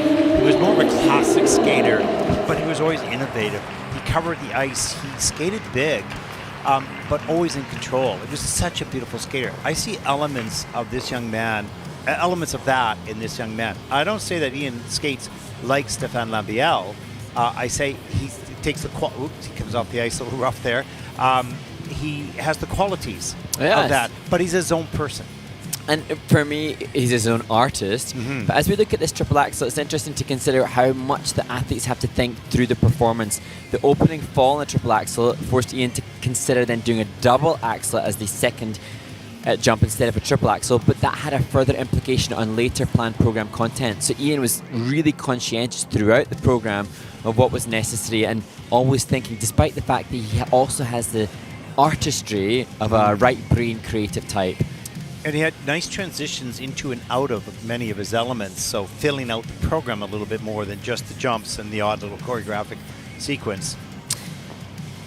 Nice exit. And that's a really good example of the new requirement demands of that difficult feature exit being off court, as we see the triple lutz and triple toe just over rotating a little. Interestingly, Ted, as we look at some of the remaining jumping passes, yesterday Korean TV approached Ian because they'd found out that this music was from a Korean TV program. Oh, yeah. And so word got then from the producer of the Korean TV commentary to then the composer of the track that Ian skates to. And consequently today, Yuri wrote that she will talk about the story to the viewers, and he's had good luck wishes from the composer of his music. Oh, wow. How cool is that? Isn't that nice, the music industry helping to support this? Which this season is particularly pertinent when Yeah. skaters are having to work hard to get clearance of their music. Yeah, exactly. Beautiful skater, wonderful future, some terrific qualities, guided by the Stefan Lambiel 128.72. That's second in the free program with a 189.98 total competition score. And that puts him currently first place.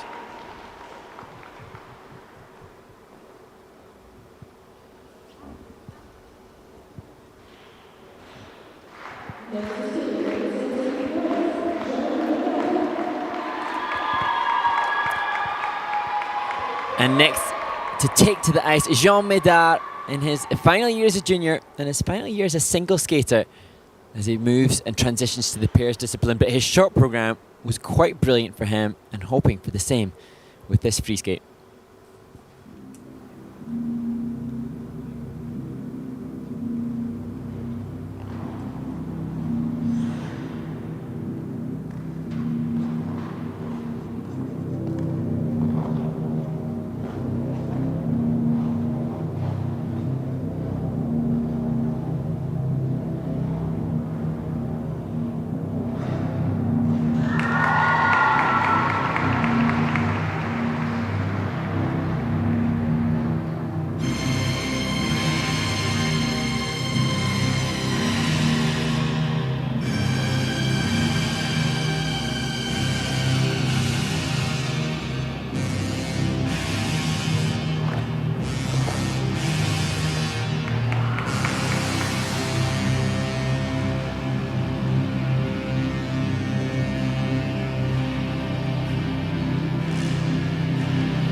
France's Jean Midar completes a free skate that not as stellar as his short program, but an opening triple axel that's quite dreamy, confirmation of the strength of that jump for the skater. But you can see, he has some outstanding skills. Maybe he hasn't been able to put it all together in singles, and as you mentioned, he's going on to Paris now. Yeah, and that's the aspiration. And Emily Telemache's coach also coaches pairs as well, so he's in good hands with which to make that transition. But it's interesting as we look at the triple axel. Wow. Nice. 1 point and a positive GOE of 1.49 to go along with the base score. And here we see the clarity of body alignment for the Lutz takeoff. And this event, the short program, as we see the second of the Lutzes, has given Jean the minimum technical element score for Junior World. So by coming here, in collaboration with the scores that he's had at the NRW Trophy, another international, he now has the Junior World's minimum technical element scores, and it just amuses me to think, well, is this changing the trajectory of his season of potentially? His career, yeah. A pretty good spinner, lack of flexibility in the hip there, but good spinner, good jumper, lots of power, but you could really see him fit into Paris. Like, he is like a perfect build for Paris skater. I know. And skill level. I don't want to be stereotypical of body shaping and size, but he looks, as you say, so strong, so solid. He's a tall man, and I think you're right. He's going to transition seamlessly and brilliantly into the Paris category when the time is right. Coach Emily Telemache, who's also doubling up as the team leader here, and just in conversation with her today, confirmation of the care that she has for the athletes, not just pushing them technically, but caring for their well-being. And as we mentioned in the ISU Vision 2030, safeguarding is important. And my interaction with that woman earlier today suggests that she's very mindful of the safeguarding of these athletes, and we are here for that.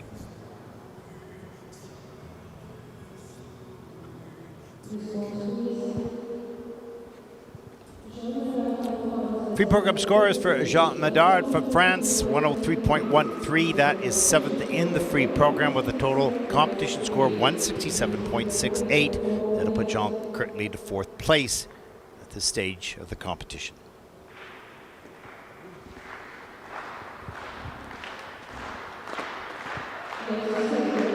Our final skater in group number 3, representing Ukraine, Yhar Kurtzaf, 15 years old, second Junior Grand Prix season, 9th and 7th last year.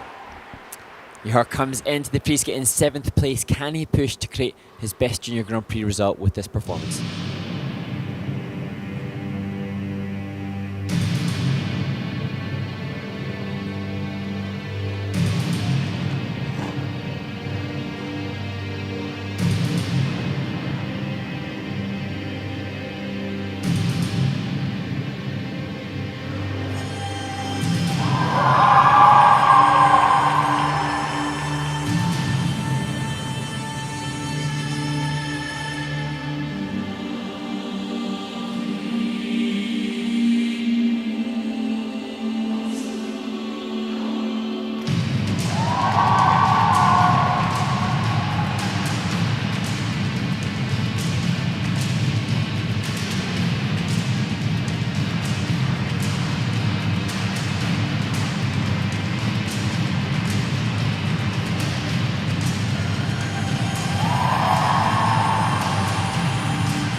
love to hear the overwhelming support in this arena for Ukrainian skater Yhar Kurtzaf.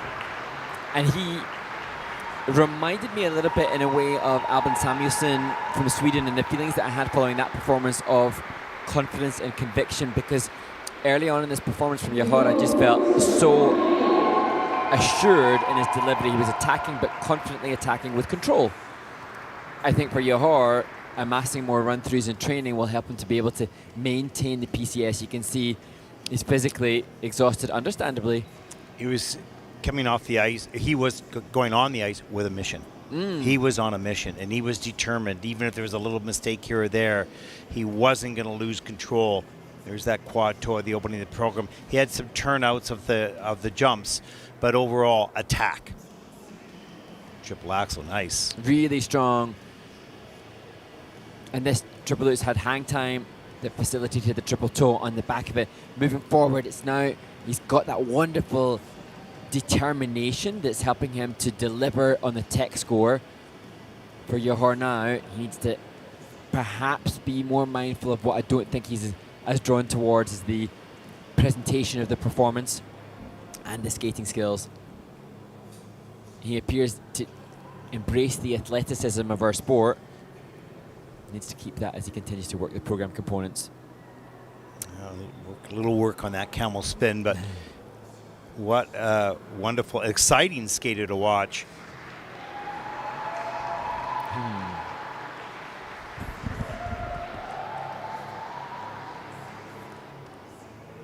And I just love to hear the support for this athlete in the venue. So justifiable. And we will see Yhar Kurtzaf compete again in Gdansk towards the end of the Junior Grand Prix series. And hopefully, he can again continue to show progression and improvement based upon the brilliant start he had on the Junior Grand Prix debut that he had last year. 127.43. And Yhar Kurtzaf, although not the leader on the free skate portion, overall, he leads the field. And achieves a new ISU personal best in both the free skate and overall.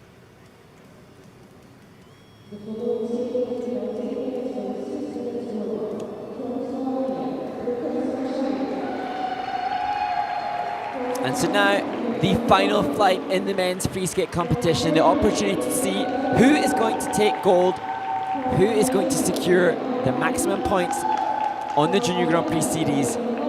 Remember, for those of you newer to the sport, 15 points are given and assigned to the winner of a Junior Grand Prix, 13 for the silver medalist, and 11 for the bronze. And the skaters of this caliber who are in the final flight after the short program will compete again. And after all 7 events are concluded, the top 6 men with the highest points will be able to take a spot at the Junior Grand Prix final in Nagoya, Japan. And that not just prestigious for what they have achieved, but also seismic because it gives them the opportunity to compete along the best seniors in the world in the Olympic year. Any questions there, Bart? We have a host of questions. A host? Yeah. Is that like a gallon or? A ton. Pure millions. Question, okay, we'll start. We could be a little bit quick fire with some of these. Yeah. Favorite ice cream flavor, Mr. Barton? What? Favorite ice cream flavor? Yeah. You know what? If I'm going to Dairy Queen, I like the vanilla. Okay. But if I'm going to real like ice cream, sorry, chocolate. Okay. I'm a pretty simple guy. Yeah, that's pretty simple. What is your favorite theme for this year? Are there any standout pieces of music or program themes that you've enjoyed thus far? What do you mean, like a storytelling or just beautiful music? Like Beautiful music, I'm going to go with. okay, what was the one we just heard? The piano piece that. Oh, Edward Soloviev used? Yeah. I think it was Reflections. Yeah. It might have been Einaudi. That piece. Okay, yeah, I think it was. It was Einaudi. Yeah. For Anyways, me, lovely. It was Barber of Seville, Luca Imedashvilli from Lithuania, who is currently in 6th place. He skated to Barber of Seville, and he did it well. Because there's one thing having good music, there's another thing doing it justice. Next question. Which Junior Grand Prix event are you most excited for?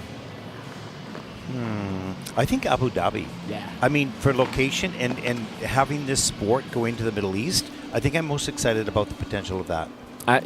And that will be the first time that Abu Dhabi has hosted a Junior Grand Prix, and that's underscoring the ISU's commitment to expanding into new regions and growing the sport and making it more accessible.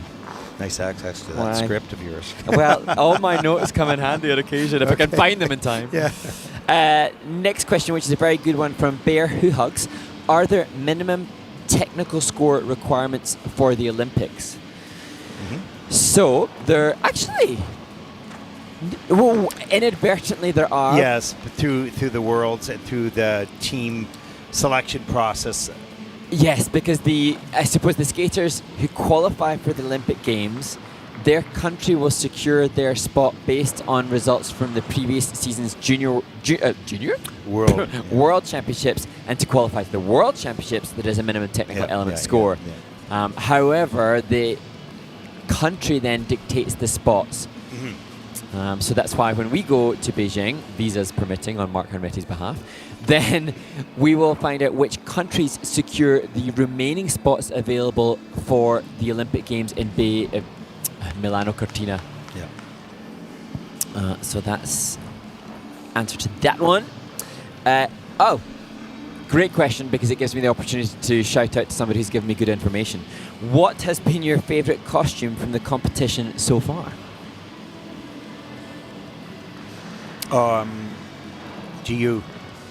Oh yes, GU. Yeah. She second in the women's event yesterday from Korea, and interestingly, GU she was dressed in a wonderful costume, but she was also amazing to have achieved a medal in her first ever. Yeah, it was interesting. We were speaking to her team leader a little earlier today. They talked about she said, I'm not thinking about medal at all. I just want to have fun. This is so exciting to be able to come to the first one, not knowing that she was really in the running. For me, there are a couple of people whose costumes I was told about. Ian Wheeler, who's currently in second place. Yeah, that's true. He had Satoma Ito, who was the costume designer for Yuzuru Hanyu and so many of the famous Japanese skaters. And then the winners of the pairs event yesterday, Eva Kemp and Jonathan Elizarov. I said, I think I know who your costume designer is, and I was right. Mathieu Caron, who is an illustrious costume designer for a lot of the ice dancers globally. Okay, well, you're up on that. I know. I mean, it's not really, it's the kind of specialist niche knowledge base, but I was correct in my assessment.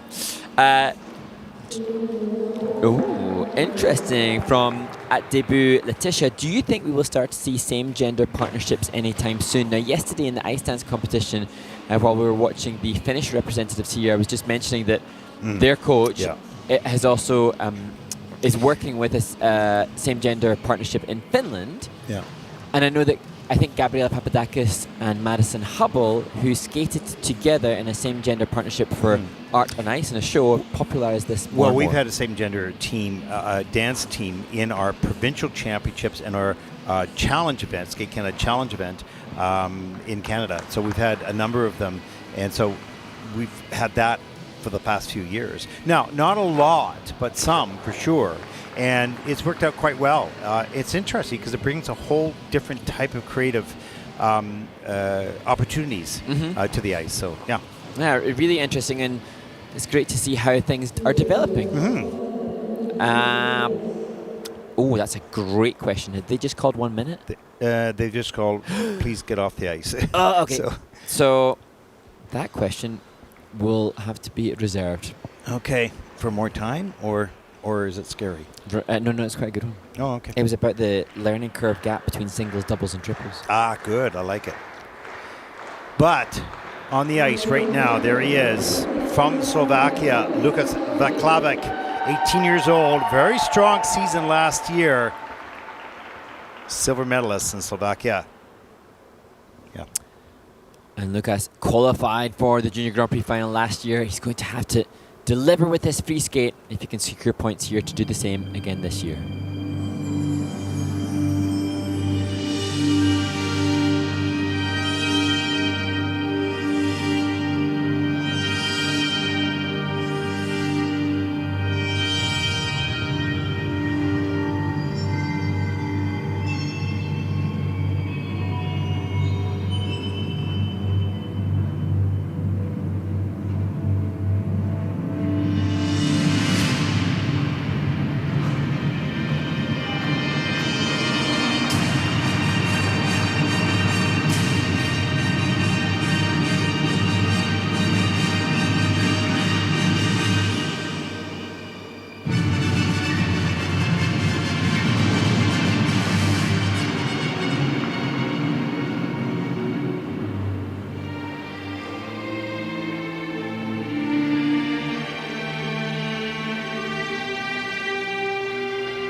Oh, the blue pill and the red pill.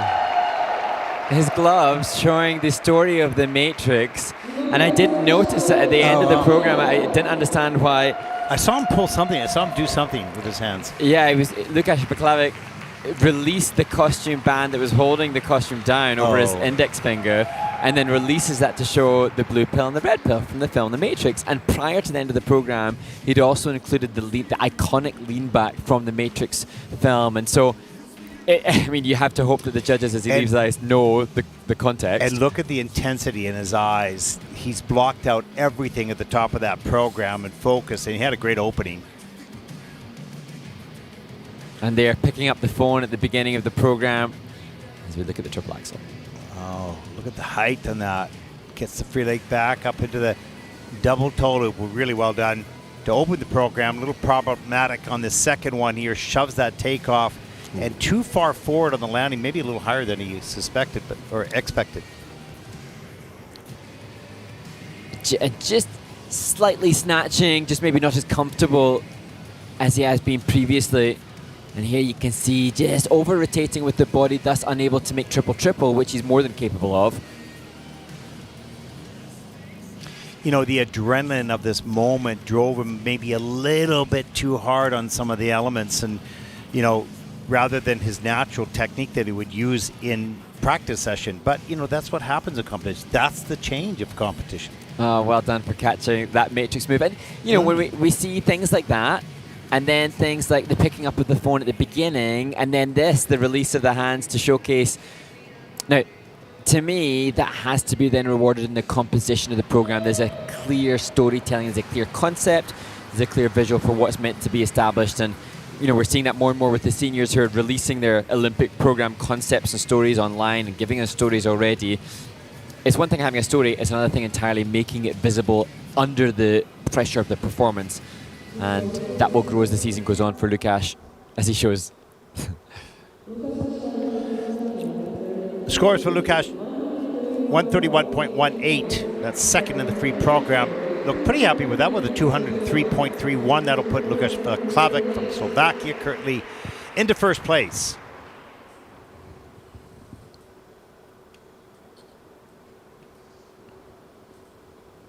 Five skaters to come.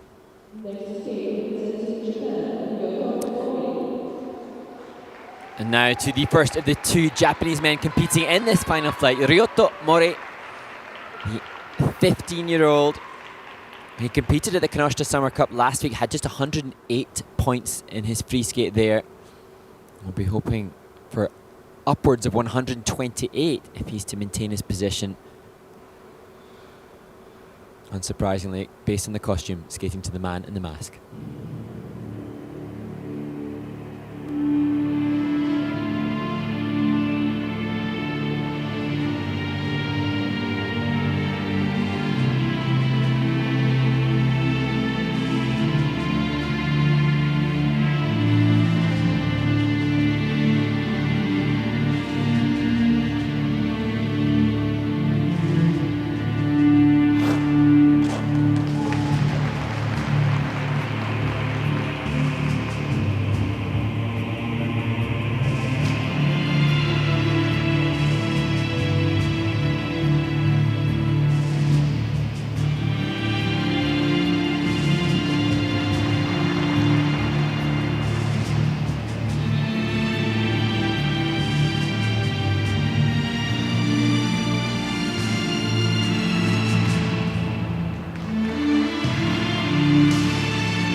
Question for you. What world champion skated to that music? Alexei Yagurin. Yeah, and there you go. There's going to be that direct and constant comparison. What year? Was it 2002? I think it was Salt Lake City. Yeah.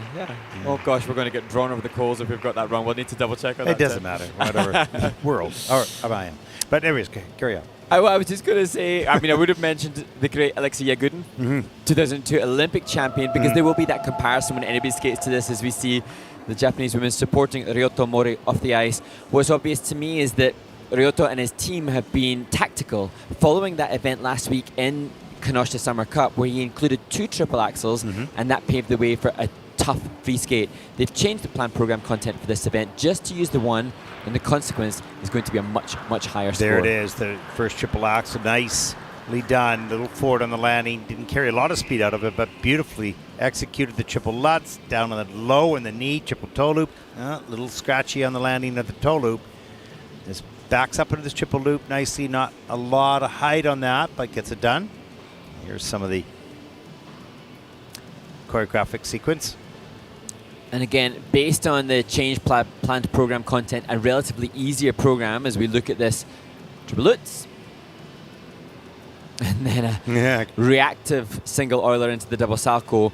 Because when the program is easier, then of course there's less risk. And the consequence is not just more success in the easier jumping passes that he delivers, but because he was cleaner, the planned program, the program component scores are much more favorable. He was able to deliver much more in the presentation. And from a score of 108.78 last week in Japan, you're going to be able to add maybe 25 points to that with what was delivered in Riga, Latvia at the more prestigious, arguably. Well, I say a Junior Grand Prix is more prestigious than a domestic event. It is that. However, Japanese domestic competitions are so important for these Japanese skaters because how they fare there will depict their international assignments. It was an interesting discussion we had with the team leader from Korea about they don't charge for their national championships, and it's full. The building's full. We'll talk about that a little bit later. Let's take a look at the scores for Rioto Mori from Japan, 132.12. That is first in the free program. Total competition score of 206.51. He takes the lead. 4 skaters to come. Can that climb onto the podium? He's done his job. Next up is the skater from Germany, Genrich Gapon, 17 years old. Mark, fill us in. Well, Genrich finds himself just 13 points adrift of the leader Rio Nata, but importantly, less than 3 points adrift of second place. And Genrich has the potential with a very heavy planned program content, including multiple quads, to do just that.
Well, Mark, that opening jump combination of a quad lutz triple toe loop gathered 18.16 points. The difference between the technical score for the leader and Garthun was about 10 points. So that one element could easily lift him up into first place, but with 3 skaters to come. Yeah, it's fascinating to see the impact of such a heavily weighted element like that quad lutz triple toe, and as you were rightly pointing out, Ted, that maybe 2 or 3 elements left to go. Genrich already had a higher technical element score than Rioto Mori. We have to acknowledge, as we look at the storytelling from the opening of Genrich's program, that he has additional pressure, because we're led to believe that the Olympic qualification spot at the Road to Milano competition in Beijing is going to be decided by the German Federation following this competition. So heaps of pressure as we look back at that big value jump. Yeah, 18 points out of that quad lutz triple toe loop, and that unfortunately went down. Second quad lutz on the quarter and a fall, followed by the axle fall as well, so that was costly. But he's going for it, because this is, I know it's the first competition of the season on the Junior Grand Prix at least, this has a relationship to the Olympics. Yes. Potentially. And we haven't mentioned the Olympic season all too often on the Junior Grand Prix, because most of the athletes are not age eligible, but at 17 years old, he'll be 18 in October, Genrich is age eligible to double up in both junior and senior competition, and he's certainly got senior level technical content with that quad lutz triple toe. As Nico Ilinovsky joins him as coach and the German team leader too.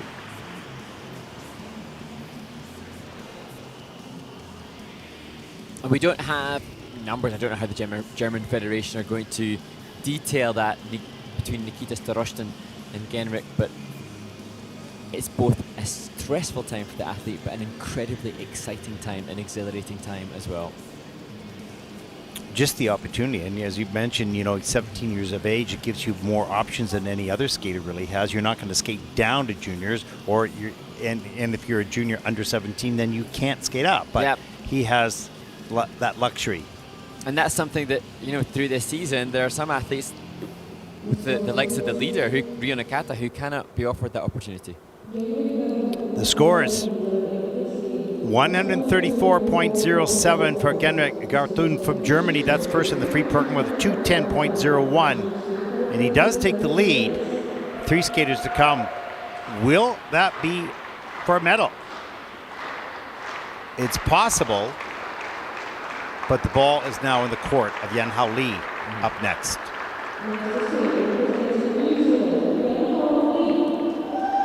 17 years old, first skater from New Zealand to win a Junior Grand Prix event, go on to compete in the Junior Grand Prix final as he did last season.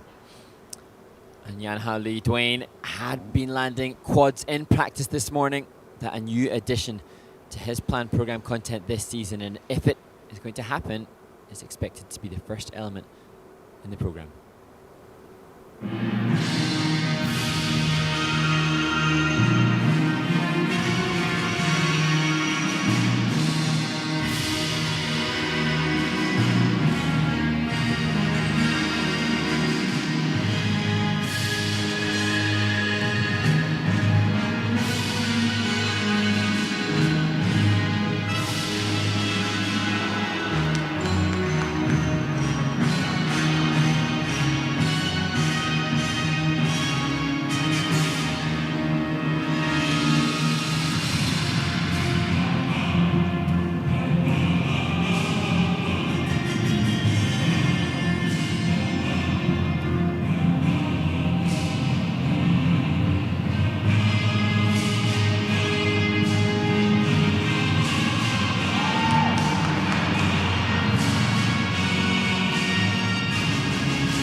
What do you see in this skater this year that we might not have seen as much last year? I think this is senior material, the senior investment, the senior passion. There's a quad that's presumably consumed much of the off-season's development. That said, you argue the point, by including the quad, has that diminished the potential to keep the quality on the GOEs of the elements that he did last season? Yeah, I see more attack.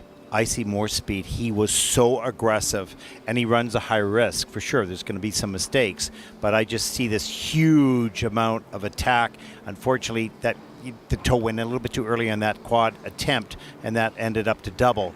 But there's aggressiveness. There's a triple axel with a difficult entry, a little under-rotated on the quarter in the judging system. There's a number of mohawks into the triple flip, triple toe loop.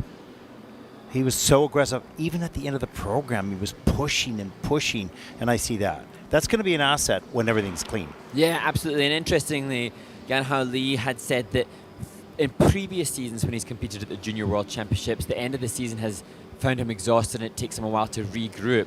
He said, though, that after this season's Junior Worlds, when there were high expectations that he perhaps didn't fulfill, 10th in that event, he said that he returned to form much quicker, feeling more clear-headed and composed. And he said that this season he's focused on his own growth rather than trying to prove anything to anyone else. Perfect. That's perfect. And I can see that. He's working on his all-round skating, not just the L jumps. Obviously, you're going to do that. But that piece of music is passionate and emotional, and you can see him trying to connect to that.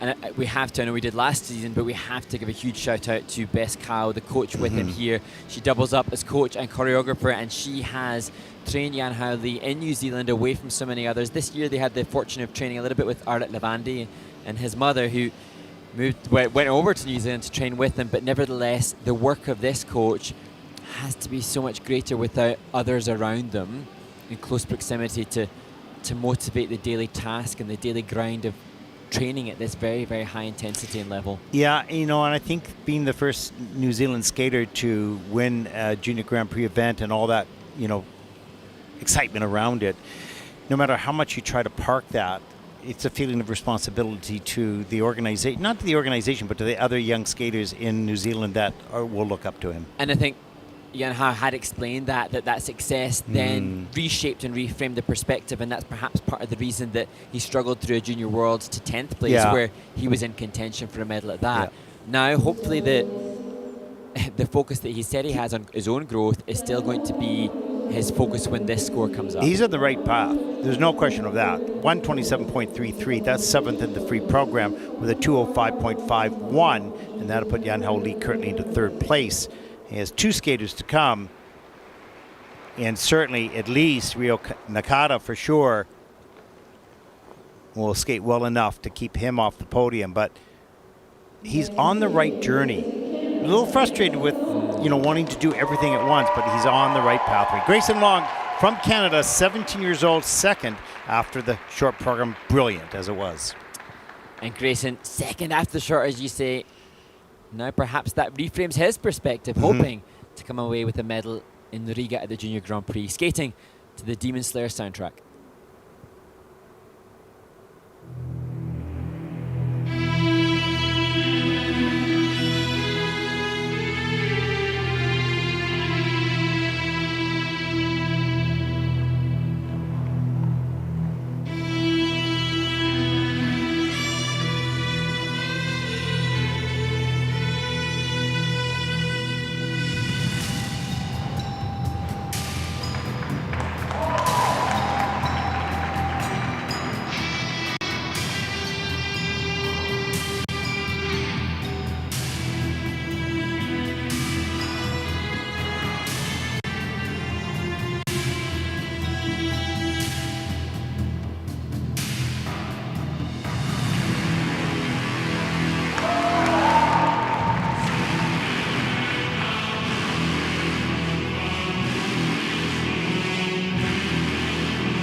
Wow. Look at that reaction from Canada's Grayson Long. And This young man has improved so much over the last few years. He's in control. He's also a real performer. He's got a great personality. You can see that energy at the end. And for me, I want to know the process, because we've seen Grayson Long over the past 3 years. This is his 4th season on the Junior Grand Prix, and he's never been on the podium before, not even been in the top 6 before an event.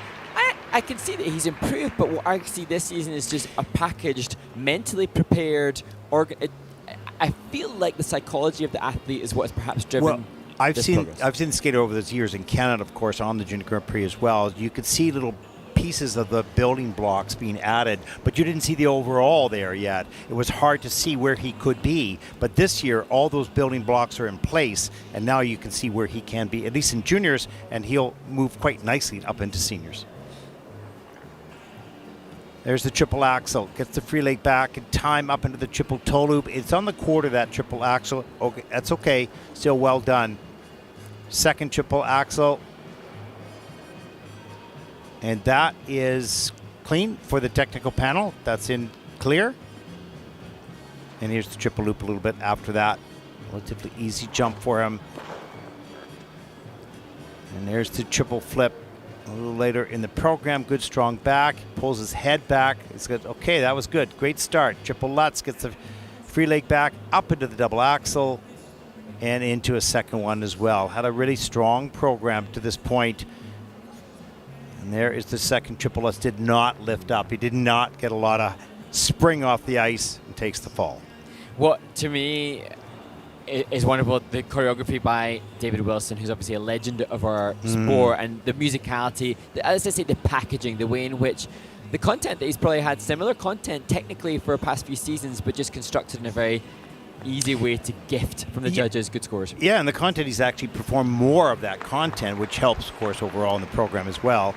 We've got to acknowledge what I saw on one of the clips. I think it was when the Lutz mistake happened. You could just see in the back of shot Brian Orser just so invested and encouraging and totally. clapping. And to me, that's amazing. There's a former world champion himself who's coached arguably the world's greatest legends of the sport.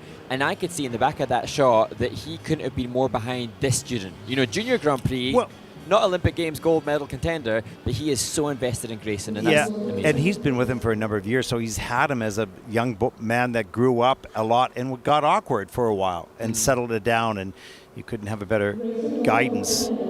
Come on, he's in, from Brian Orser. 143, look at this, 143.06. He's first, he's got a medal for sure.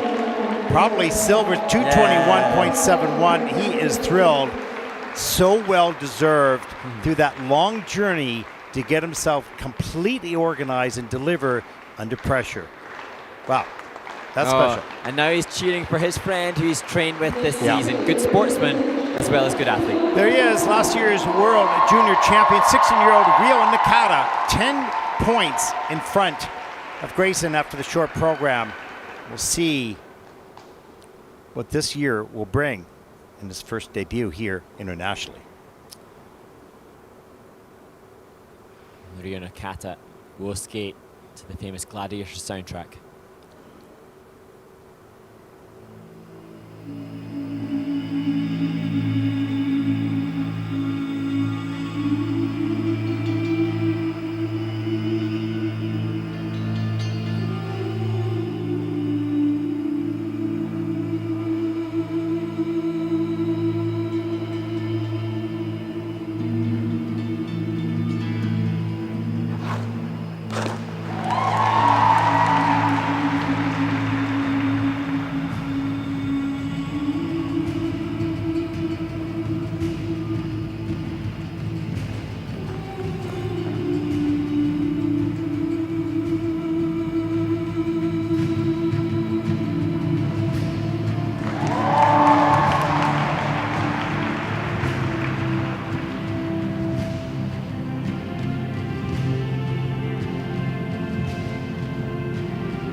Well, the junior world champion has undoubtedly done enough in Riga to start this season's Junior Grand Prix International Circuit strongly, and his choreographer Misha G had said that they recognise that this Gladiator soundtrack has been used a lot, and many people have, and it's not something they took lightly, but Misha said he needed somebody with the right amount of fire and energy inside, and he saw that potential in Rio, and I think we all see fire. Yeah, and I would say that he saw that in the music that fits the skater. It fits the skater than just the skater fitting the music. So he needs something to propel his energy throughout his program, and he did that. The difference between this year and the years in the past is that he controls it. He always had that ability. You saw the beautiful jumps and quads and all that kind of stuff, but now he's able to control it in this competitive environment. I think we've seen occasions where Rio has got so much overwhelming, bubbling adrenaline and energy that perhaps he's thrown away events in the past, and I think he watered down the technical content. He's certainly capable of more quadruple jumps, but he knew what was necessary, and the team decided not to go crazy and to do what was necessary to take the title here. Here's the quad sow, great speed coming in on a lean, but he stuck with it. He didn't bail out of it. He's right on top of the skate, carried through on that landing. Here's the quad toe loop. This is straighter in the air, right on top, and has nice flow in that one. And interestingly, the warm-up practice this morning wasn't 100% comfortable. I actually think that we saw more things like that in practice this morning. But like we've said, the maturity of his mental preparation allowed himself to regroup for this triple flip, triple toe. You just see him that little mistakes don't go into big mistakes. He keeps it under control. He parks the little mistake, moves forward. And in the past, it might have affected him more. But that's experience. He's gaining experience. And, you know, it's interesting. A lot of people have understandably referenced Mao Shimada, the three-time junior world champion's age preventing her from competing on the Olympic circuit. The same, as I said, is going to be pertinent for Rio Nata. He, you know, could be in contention for a possible vying for an Olympic spot based on the abilities of the skater, but we have to make a longer-term athlete development plan for this skater till the 2030 Olympics. Yeah, 158.22. Of course, that's first in the free program. He'll take the title here with a 246.94. The junior world champion, Rio Nata, starts this year on top. Wow, that was an exciting event. Well done to all, and I think, you know, everybody here, I think, will be satisfied with the result. When you consider a podium, it's just Hali from New Zealand who will find himself a bit disconsolate to be in 5th place, but we hope he'll rebound from that when we see him again on the Junior Grand Prix circuit. I'm sure he will. Lots of talent in this group of men, young men coming up. And there's a look at the final results. Rio Nata, Grayson Long, and Genrich Gapon. So that concludes our coverage. Up next, it's your event. You are the star. It's the free dance coming up in just a few moments. We hope you've enjoyed the coverage of the men's free program on the last day of competition here in Riga. Thank you for watching. We'll be right back with the free dance.